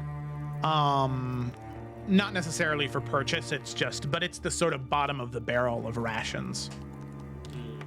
Okay. Well, she won't take that then. She'll let people have that. But yeah, I guess we just kind of wander around and find a table that looks unthreatening and sit by it. Sounds like a plan to me. Yeah, you're able what's to. the vibe? Are people just in here to discuss with one another, or is it like people are here to wait for like one of the meetings to start? As of right now, you're not sure, but this place is pretty cramped for it just to be a place for people to meet. You know, it's hard enough for you two to find a couple of seats next to each other. But you do eventually find a couple of seats, but there are a lot of people here. So there may be some type of meeting that plans on starting soon. You're just not super sure in this current moment. People aren't really talking to each other in here.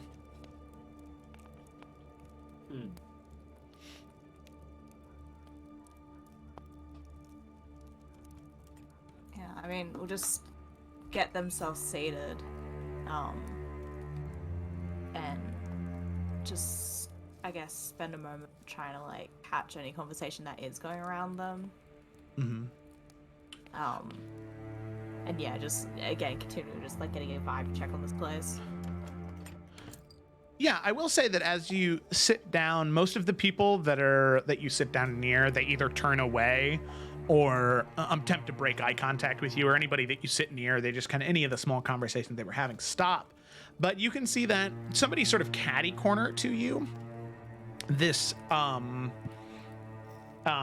half-orc man, you can see he's got a small bit of stubble around his face, wearing this big heavy fur cloak, big heavy hat covering up his ears, and you can see two tusks that jut out of the bottom of his mouth. You can see he sort of gives you a small smile, and he gives you a little wave as you sit down in front of him.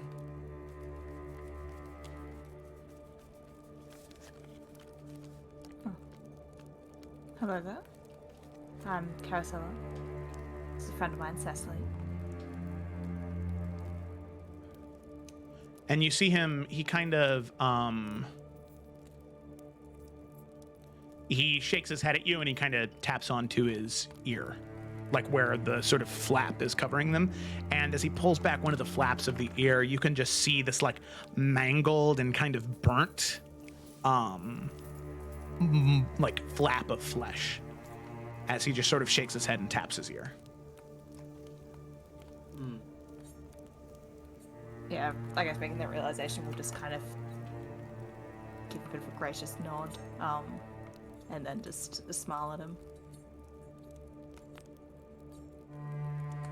Cecily will turn to somebody else at the table. Doesn't really matter too much who it is, but she'll just sit and say, "Hey, we just came in here because it's warm. Are we interrupting something?" You can see one individual in particular, they kind of look over their shoulder at you and say,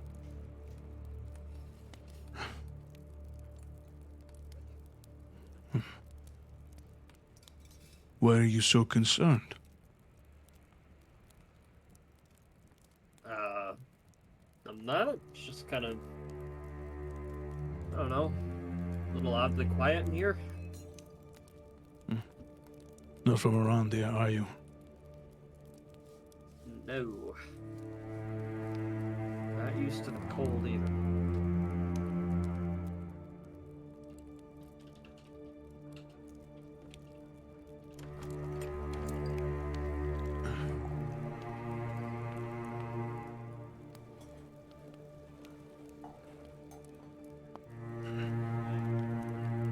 Listen, be real honest with you.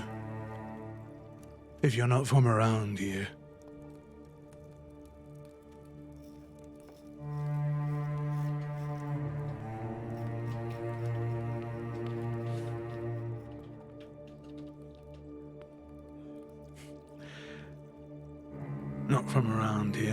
if you're not, then I think what you should do Let's head out those doors and leave.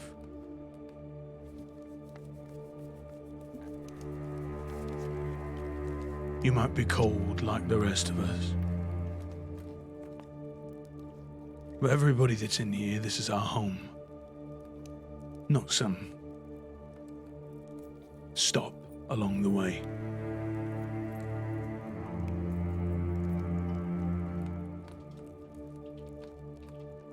Okay, well, now I'm a little concerned.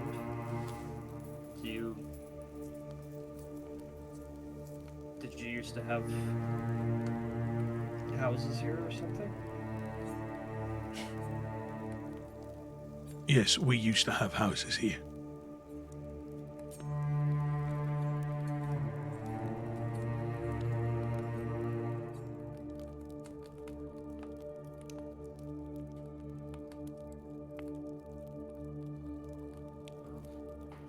She'll kind of lean back, sensing a little bit of irritation, not quite sure where to go from there. I imagine whilst Cecily is having this riveting conversation, since obviously a lot of people try to be, hush hush feels like the wrong word. Obstinate? I don't know. Whatever. Using, I guess, like, the fact, I guess, people aren't wanting to look towards them, and it's crowded, there's a lot of shit in here, and also probably the table is cover as well. Ursula will just cast Detect Thoughts, because you don't need to talk to people if you can just read the thoughts. Okay. And yeah, so she'll, I guess, just focus that on the people at the table as of present, I guess nearby, but yeah, just jump to people, get the general thoughts and vibes here. Let me check at these, yeah. Do you mean to put in anything? No, I pulled it up. Oh, well. Actually, It's only surface level shit. Yeah. That's enough for now. But okay, it is, yeah, you can, for a minute, you can kind of swap back and forth between people. Okay.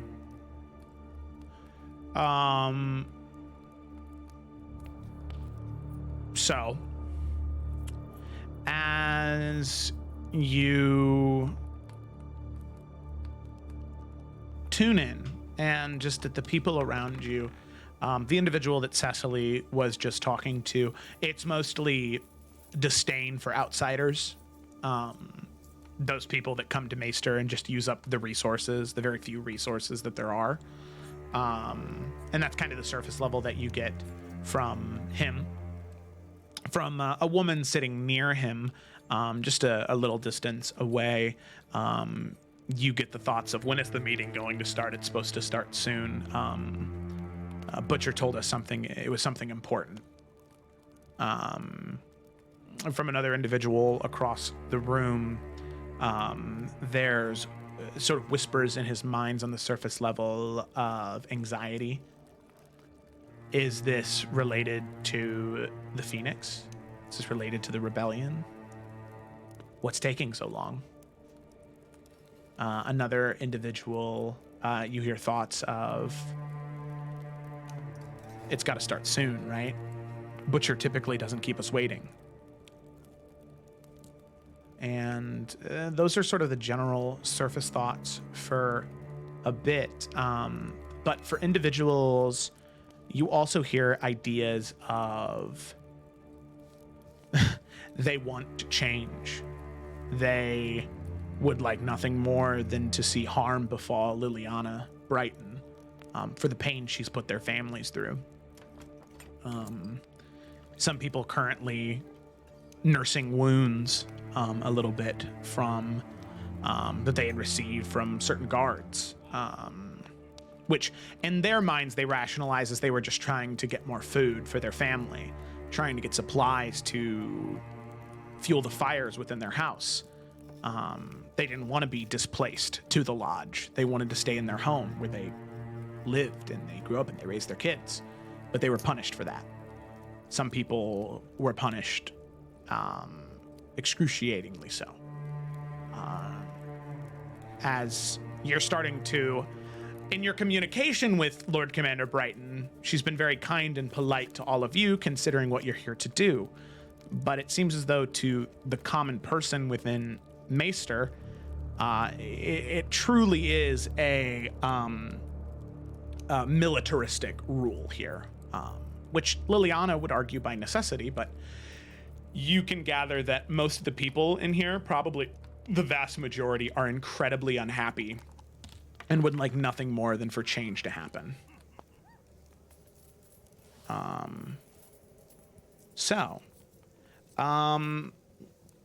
I would say that the only other thing of note that you gather is the half-orc man in particular, who had been a little bit more kind and friendly to you, that had waved. You can hear the thoughts in his head, recognition of, I'm assuming you didn't take the Gleeman cloak off, right? Nah. Okay. Shit keeping her warm right now. Yeah. So you can hear thoughts in his head that aren't related to the meeting. You hear thoughts of, oh,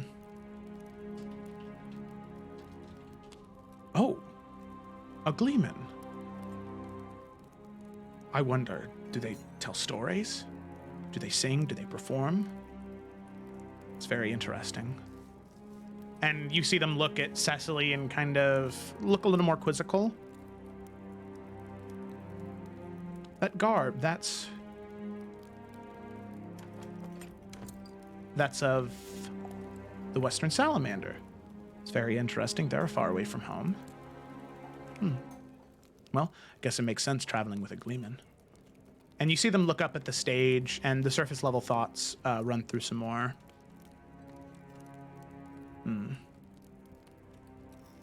I wonder where Grisha is. I know the meeting's supposed to start soon. I know everyone's anxious for them. They typically don't like to keep people waiting.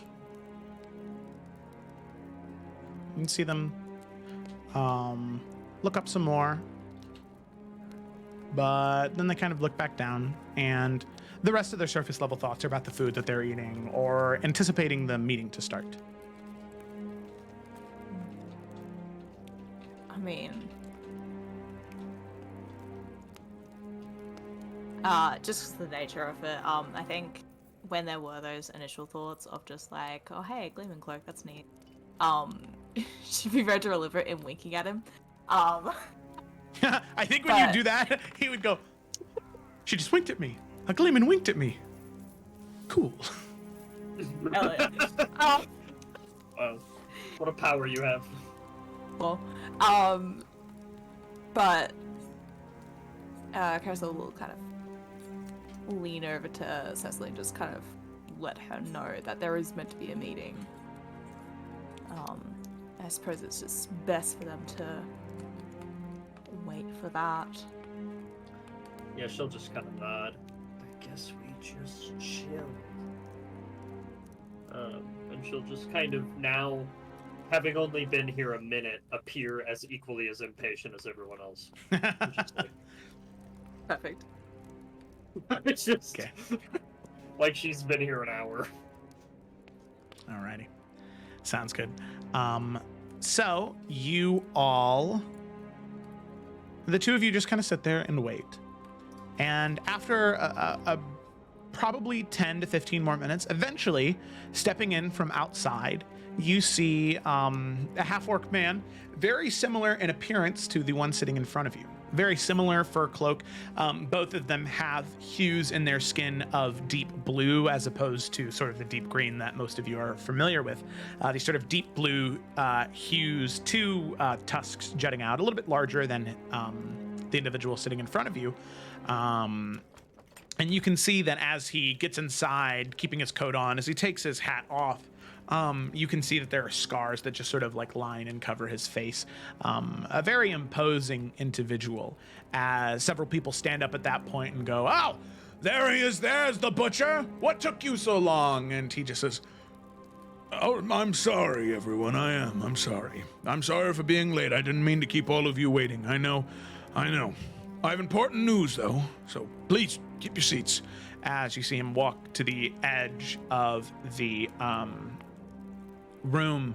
And there's a small elevated platform, which at one point in time probably hosted bards and gleemen and who knows what other kind of performers in this large longhouse. But as he stands up in front of a small elevated podium, speaking out to the large group of people that are in here, he says, I know all of you are unhappy, and I know all of you are busy, so I will keep this short.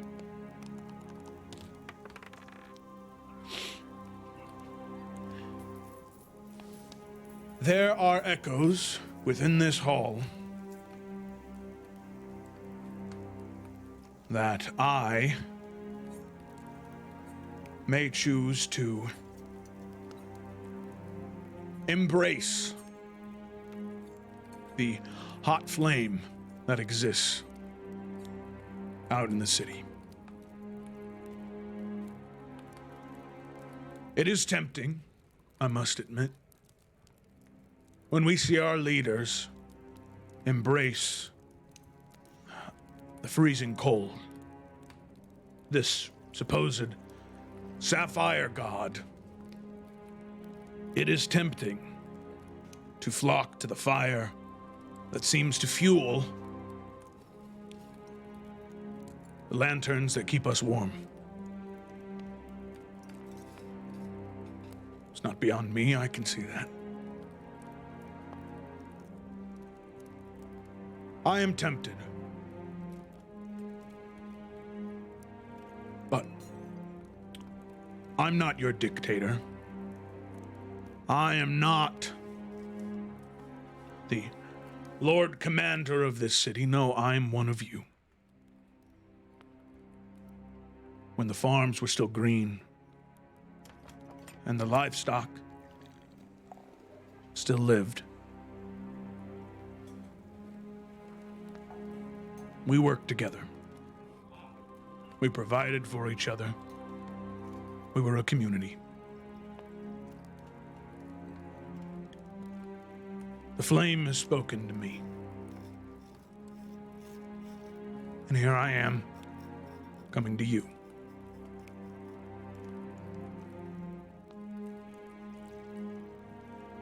I leave it up to a vote.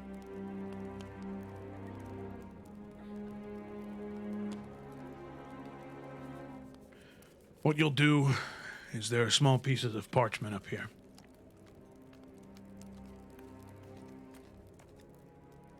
If you wish to embrace that flame, put an X on the paper. Put it in. If not, draw a circle. We vote. Should the worst happen, so be it.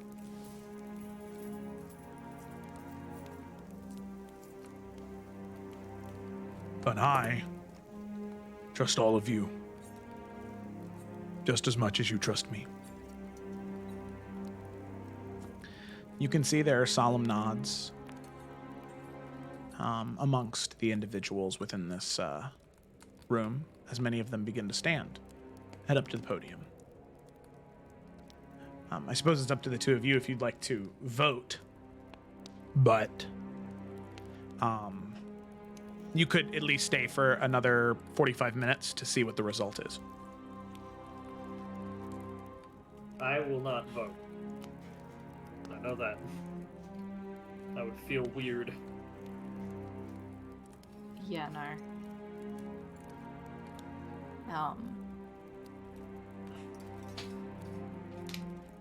But he doesn't say anything on what it means to embrace the flame or whatever.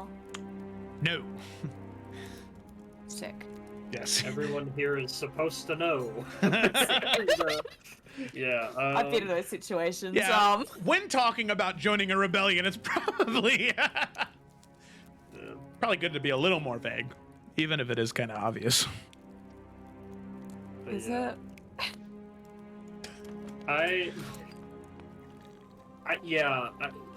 Cecily, I don't think, without any clutch social magic skills like Carasilla has, I don't think she can glean any more information from these people without kind of being a thorn in their side, and maybe,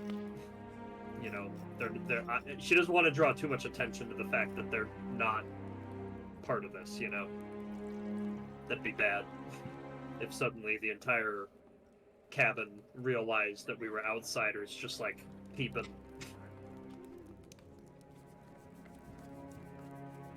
I mean, I was asked, so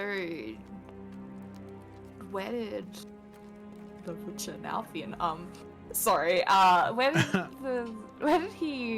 did he go anywhere after, I guess, initiating the vote? After initiating, he went to one of the stew pots and he grabbed a bit of food, but then he went back up to the podium. He's not like up on top of the stage. He's just standing by as people vote to thank them for voicing their concerns and what they were thinking. But no, he didn't.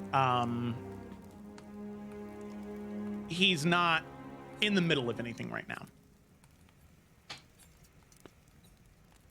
Okay, I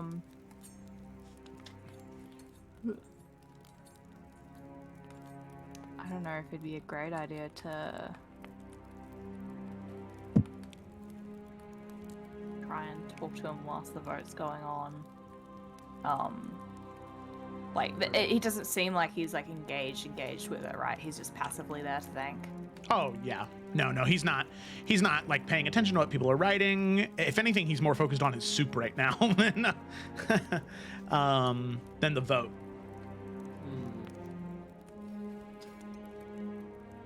Now, I am cautious about engaging in any form of trickery. But something Cecily could do that might be helpful to keep our presence a little more neutral is find a way to alter her appearance. If there's somewhere she could tuck away where there won't be as many eyes on her, that'd be the hardest part. And then just ask questions as somebody else, so that by the time we leave, nobody would have seen the small Nordic girl in Jormungandr robes asking questions. Mm-hmm. I would say it'd be very difficult to find a spot alone. You could try. It'd be a stealth check with disadvantage, really high DC. Like I'll be transparent in that aspect, but there's so many people. It's like sardines in here right now. Granted, most people's attention is on voting, so there's some play there, but it'd be difficult. Yeah, I mean, the only way I could make it better is to turn invisible first, and that has the same issue. It'd be like Frodo in Bree, and it'd be a situation like that. Yeah, everybody would be like, what the fuck? Huh? Where'd he go? Yeah. Yeah, which you don't want to do during a vote. Yeah, it seems a little, just a little shady. Yeah. Well, my hands are tied. Okay. So I'm not gonna go for that. More trouble than it's worth. Yeah. I can cast Storm Sphere. That wouldn't draw any attention for sure. Stop looking at us, fellas. I think that's not helping us right now. Um, but I mean, yeah. Aerosol would be willing to just go up to that half-orc, just if he's, sort of standing there. Okay, yeah. You make your way up, and you can see that as you approach, a smile kind of flashes on his face as he says, Well, bless my stars. Gleeman. Don't mean to be rude, but I can't imagine why you'd be here as opposed to, at All Brothers Inn. Seems as though that's a much more, lively establishment for your talents. Well, I mean, in all fairness, I've already found myself there, and there seems to be plenty of life in here.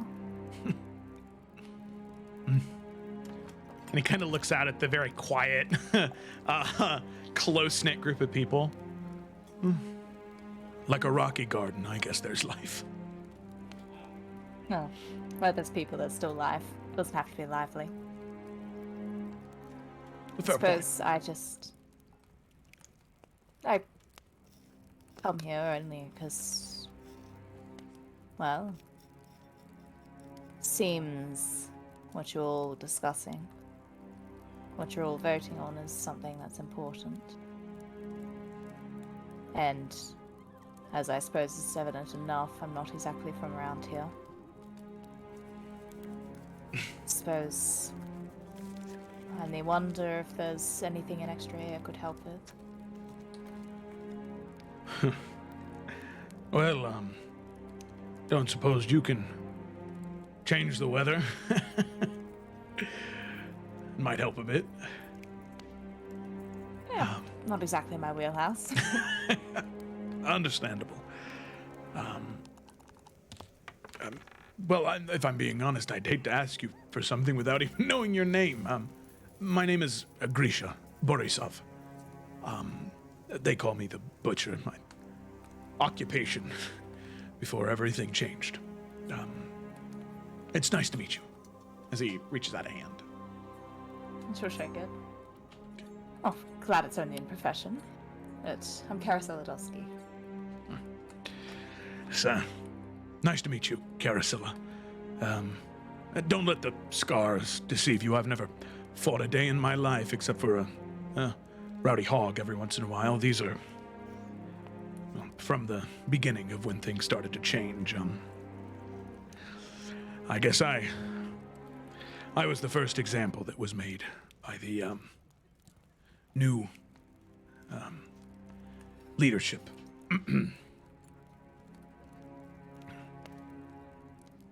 What kind of scars are they?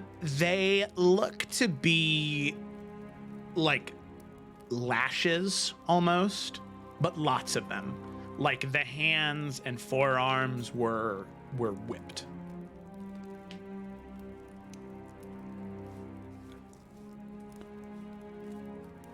Is this a common thing then here? I'd like to say not so much anymore. They made their points in the beginning.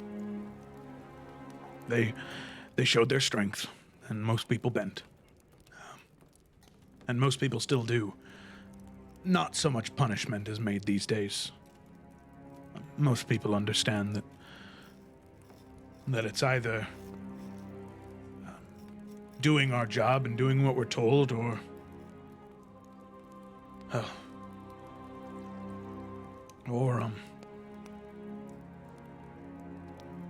you're better off leaving, I guess.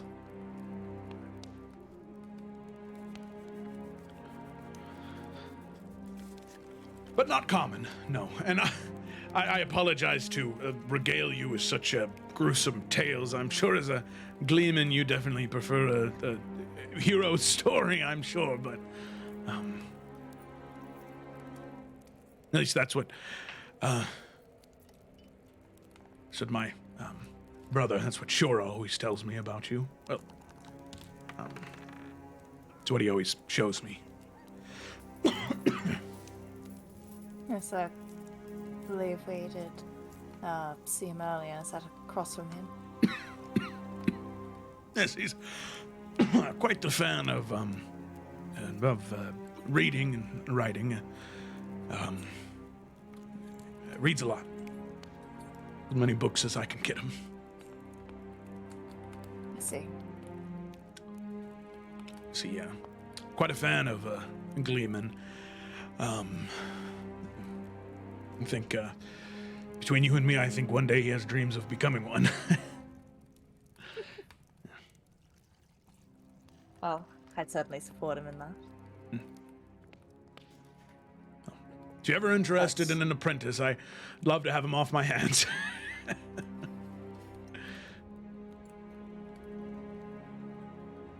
But I must be honest, I wasn't here to come and talk about being a Gleeman or anything. I did come here to hopefully understand a bit more of what's been happening. I suppose in this part of the city, but the situation as a whole.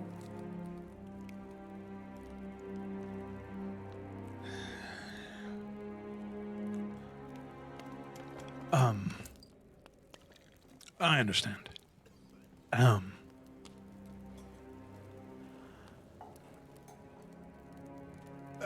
Here, but follow me. There's something I'd like to show you. Me and my brother's lodgings are in here. We can speak a little more private while the voting is happening. If you wouldn't mind. Of course. Yeah, should Cecily awkwardly follow? Yeah, I was gonna ask whereabouts are you at this point. Yeah, I imagine she was listening the whole time, but I don't know that she was like. I in my mind's eye, she was kind of keeping her eye on everything else as this was happening, and sort of listening with one ear, seeing if there was any other information she could glean from people talking to each other. But like, if they're gonna head to private lodging, now it's kind of like. No, I mean, if she's been kind of like half out of it, Carousel will kind of like give a look over to her to see if she wants to, I guess, stay here or come with. She'd want to come with as long as it wasn't imposing. I hope you wouldn't mind. Suppose could almost consider her a little bit of an apprentice, eh? But I have a friend of me as well. Same goals, ideals, I promise you. It's kind of like not over to where Cecily is. And you can see he's a little unsure. Go ahead and make a persuasion check for me.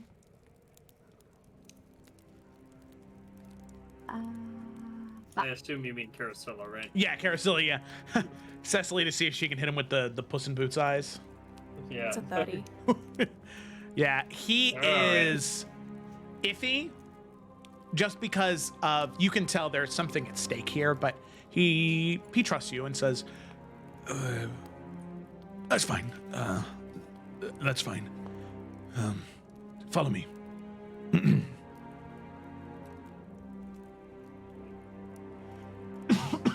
and he leads you back. See, back behind the stage, there's another set of double doors that lead into a private area that, as the two of you enter, he shuts behind him. You can see it is a very small, homely living space. There's 2 beds, 2 dressers, and a small fireplace in the center with looks to be a very small stew pot that's currently boiling something inside. A small lodging for 2 individuals, and you can see as he shuts the door behind you, he looks to the 2 of you and says, well, oh my god, sorry. Get your ass some water, mate. See, for the first chunk, I thought it was just the character. It was, but then it bled over into real life. You just fucked yourself. Yeah. Oops. He sort of shuts the door behind him and says, Listen, I'm gonna be honest. You seem to be someone who is a little bit more adept at handling situations. A voice for this type of thing. I'm hoping you can help me. I put on a brave face for those people out there. They trust me, they believe in me, they think I have their best interests at heart, but I'm being pulled from two different directions, and I don't know either way if it's right or wrong.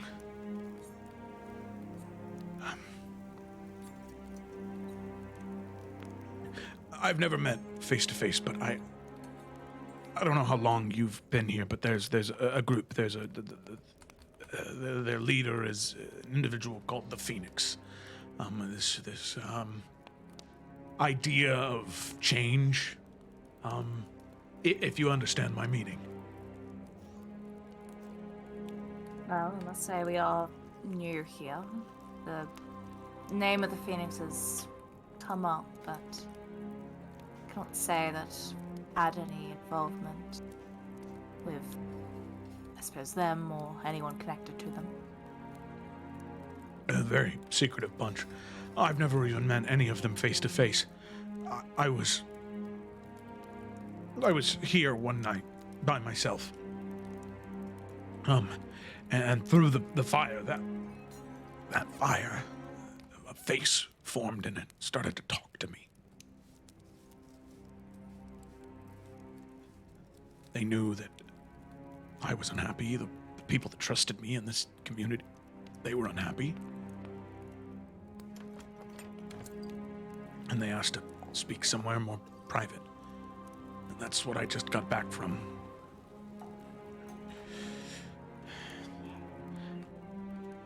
They offered change if we were to agree. They offered that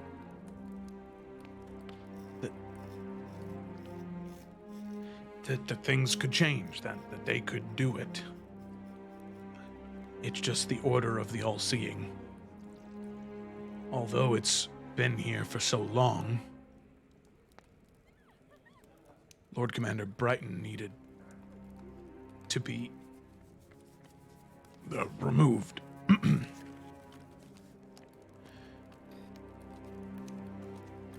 So, this Phoenix isn't really a person so much as a something? I don't know. When I went, there was a small abandoned house on the far west side of the city closest to the gate. There's a hearth burning in there, and I saw a form apparate in the hearth, someone's form. And while the fire was so bright, the room was cold. It's like all the warmth was sucked away and put into that flame.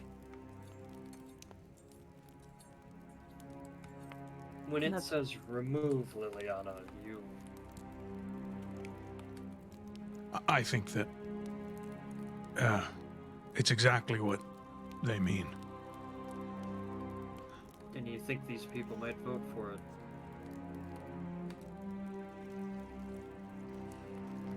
I know you're new here, and I don't hold that against you like many others, but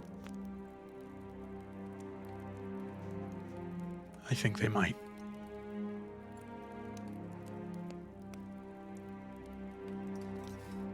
Cecily will just kind of say, well, we're in a unique position. And before she says any more, she will turn to Carasilla and try to gauge how much of their own situation she thinks it's wise to share with him. At this stage, I think she would just lightly shake her head. People who are against Liliana, we're kind of, with her. We don't know each other. This could quickly go bad. Right. Okay. She'll, Joe, I hope it's okay that she doesn't need insight to just kind of vibe check that. No, there yeah, somewhere. you guys know each other well enough. That's fine. Yeah, we go way back. Yeah. But yeah, so she'll say we're in a bit of a unique situation, steal a half-second glance, read all that, and then go. We've only heard stories, haven't really met many people face to face. I'm just not sure what to believe about anyone yet.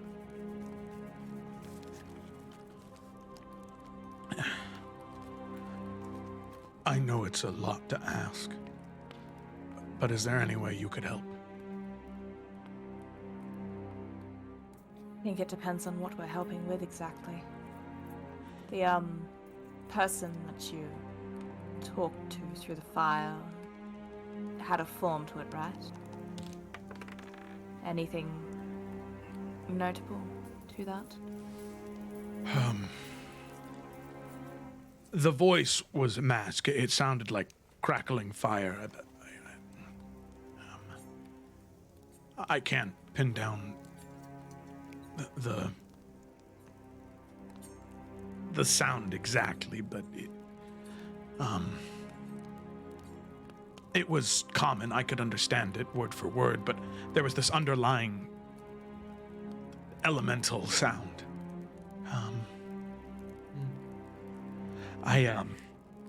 There was that. So then also, I even though the voice was masked, I believe that the facial features seemed more feminine. I think they had longer hair also. It was hard to tell from the flame. Most of the features were masked. Did this entity mention anything about this sapphire god we've heard about?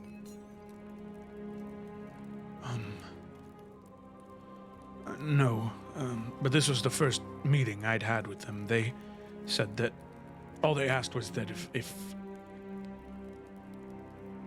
the people wanted a positive change, one where they were cared for, and they had everything they needed, would they side with them?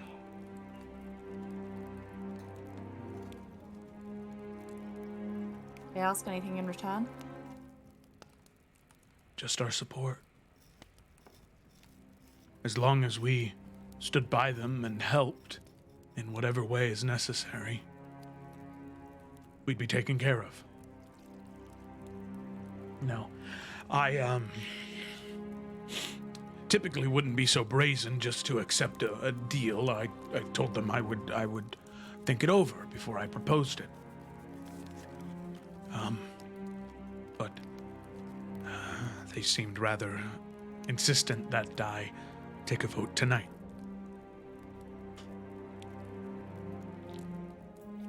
To vote on whether or not you'll support them then, and they in turn you. Correct. And all they asked for is one conversation before that. Correct.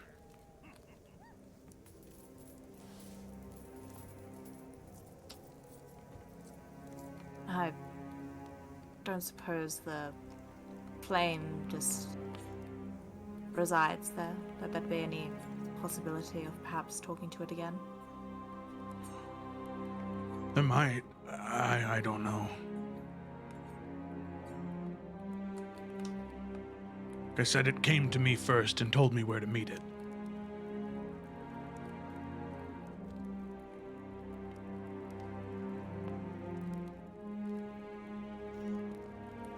Like I said, all I remember is it was just, even though the fire was so bright and brilliant, the room was cold. It was very odd.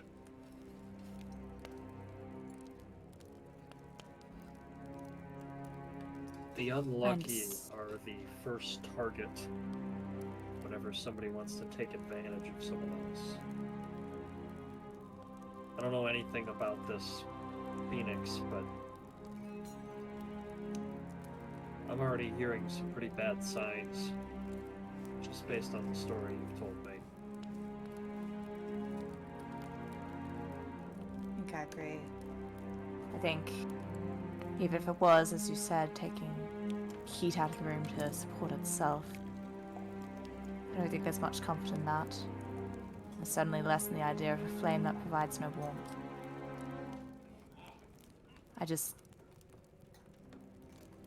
understand with your vote and all, you must be busy, but I don't suppose you'd be able to show us where this hearth was? Perhaps even just directions if you cannot. I can tell you how to get to it. And pretty much he takes out a small map of the city that he has within this room, and this house right here, let me go ahead and circle it in red.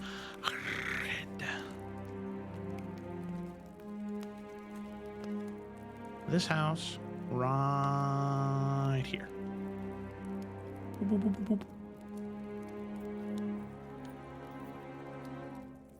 The very edge of the west gate. There. That's where he tells you the house is, and he sort of points to it and says, I don't know if there will be anything there, but feel free to look.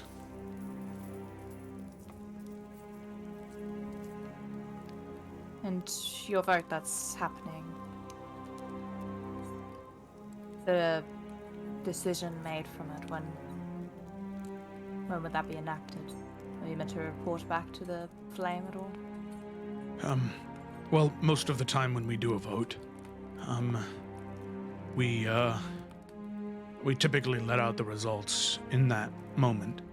But, I could say that we would want to do a recount several times, considering the wait. And for next week's meeting, I can give an answer then, to give you a week's worth of time to do what you need to do and investigate. I understand you're probably very busy as is, but a week. Perhaps I can delay it, but no more. I'd certainly appreciate a week. Hoping it wouldn't require full time of it, though. All right. I think then you could by noon then on the 3rd of Greengrass. I think that would be when the next meeting is. We'll look into it. All right. And we'll be able to find you here then? Correct. If not for the meeting, this is where Shura and I stay. I see. Just one last thing. And you don't have to talk about it at all, really, but she'll kind of look at the lash scars on its arm.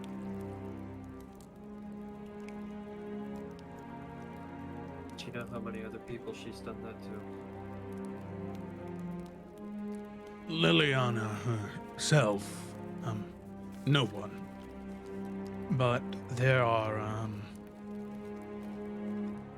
of the people in the city, probably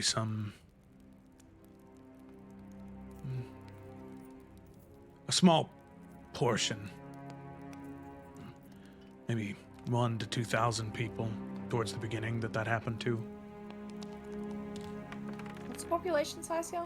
Well, at the beginning of all of this, it would have been around 100 to 200,000 people. So about Right. 1% But 1% of the population is still population. pretty bad. That's huge, dude. Yeah. That's crazy. Yeah. But now the city population size is down to about 50 to 60,000 people.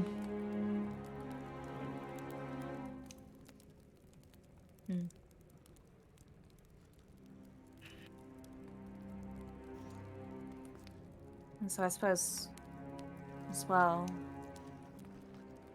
I can imagine where your leanings would be, but what exactly are your thoughts for the Lord Commander then? I have no great love for Lord Commander Brighton. There's no doubt in my mind about that. I understand that at the end of the day, her intentions were good. She wanted to make sure that everyone had what they needed for the long haul, not knowing what would come. But the Order of the All-Seeing, I feel as though tends to be a group that detaches themselves emotionally. It's logical. Empathy, I think, might be considered a weakness to them. Some of them, at least. And I think that some people, and sometimes myself included, see that as them being uncaring for the plight that we go through. This may have been their temple, their place of study, but this was our home. Families, jobs, communities that are just gone now.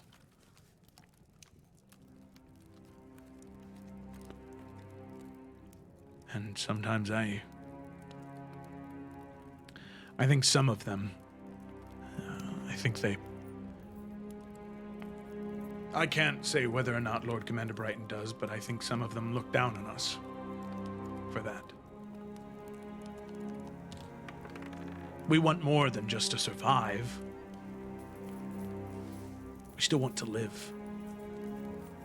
And that might not be a luxury now, but that's how most people feel, and I can understand if something or someone promised them that.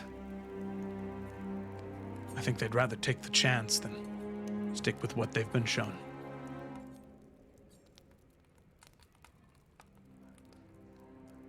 So I take it then that you wouldn't want to see her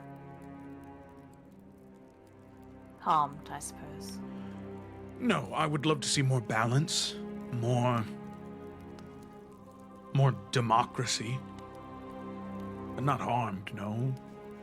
The Order of the All-Seeing, they do a valuable job for the people of this city. They keep them safe. The other people out there say the same thing?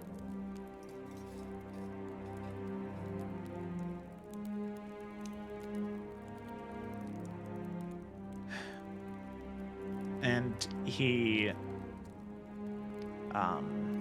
provides no answer to that, but it's enough of an answer for you, where you probably feel like, no, most of the people here don't feel that way.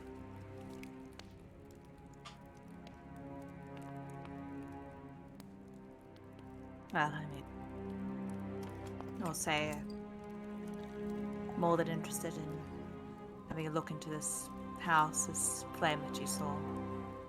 Not sure how much I can get out of it at this moment, but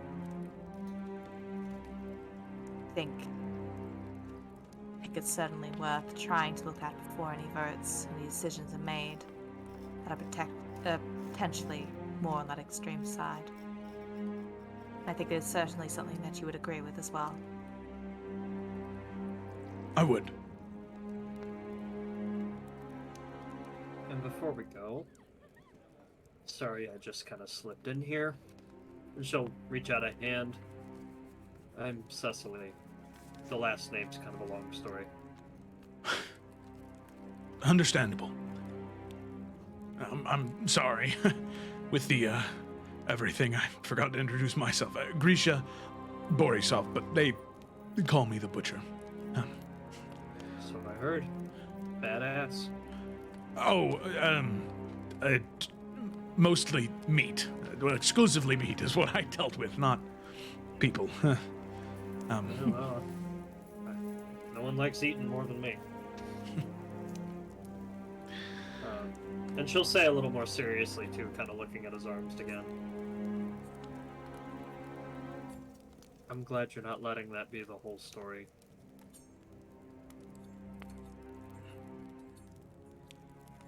Thank you. He'll smile at that. Well, I think if us are in here any longer, people might start to get suspicious. I think that if you would be willing looking to you, Carasilla, specifically. Maybe before you go, you could do a small performance saying that I convinced you, just for a little bit of livelihood. Well, you might have to be a bit more convincing than that, but certainly can. I'll put on a show for them. Well, you will. I'll just tell them. Anyway. Don't worry about it. I can do that. And I suppose we can follow up with you later as well. Thank you. I appreciate it. Well. And with that, he would gesture at the door for the two of you and open it up and let you outside, unless there was anything else you wanted to say to him before that. Nope. Nope. Okay. Alrighty. So as the two of you head outside into the common area, you can see that the voting is about halfway through in this current moment. And the butcher, he returns to his post, thanking people for voting, apologizing for excusing himself. But eventually, as the vote concludes, you can see he makes his way back up on the stage. And as he begins to speak, about ready to announce the performance of Carasilla the Gleeman, and what she is going to do for the group of individuals here, that is where we're going to go ahead and end tonight's session just a little bit earlier than normal. And I am very sorry for those of you that didn't have your thing tonight. I apologize greatly, but I can promise it will be worth it next week. That's where we're going to end tonight. Thank you all so much for watching. Be sure to tune in tomorrow for the Tales of Everin, Saturday for the Isles of Iverion, Sunday for the for Buried Time, or next Tuesday for the continuation of the Adventures of the Salamander Coast. Thanks for watching. We'll see you next time.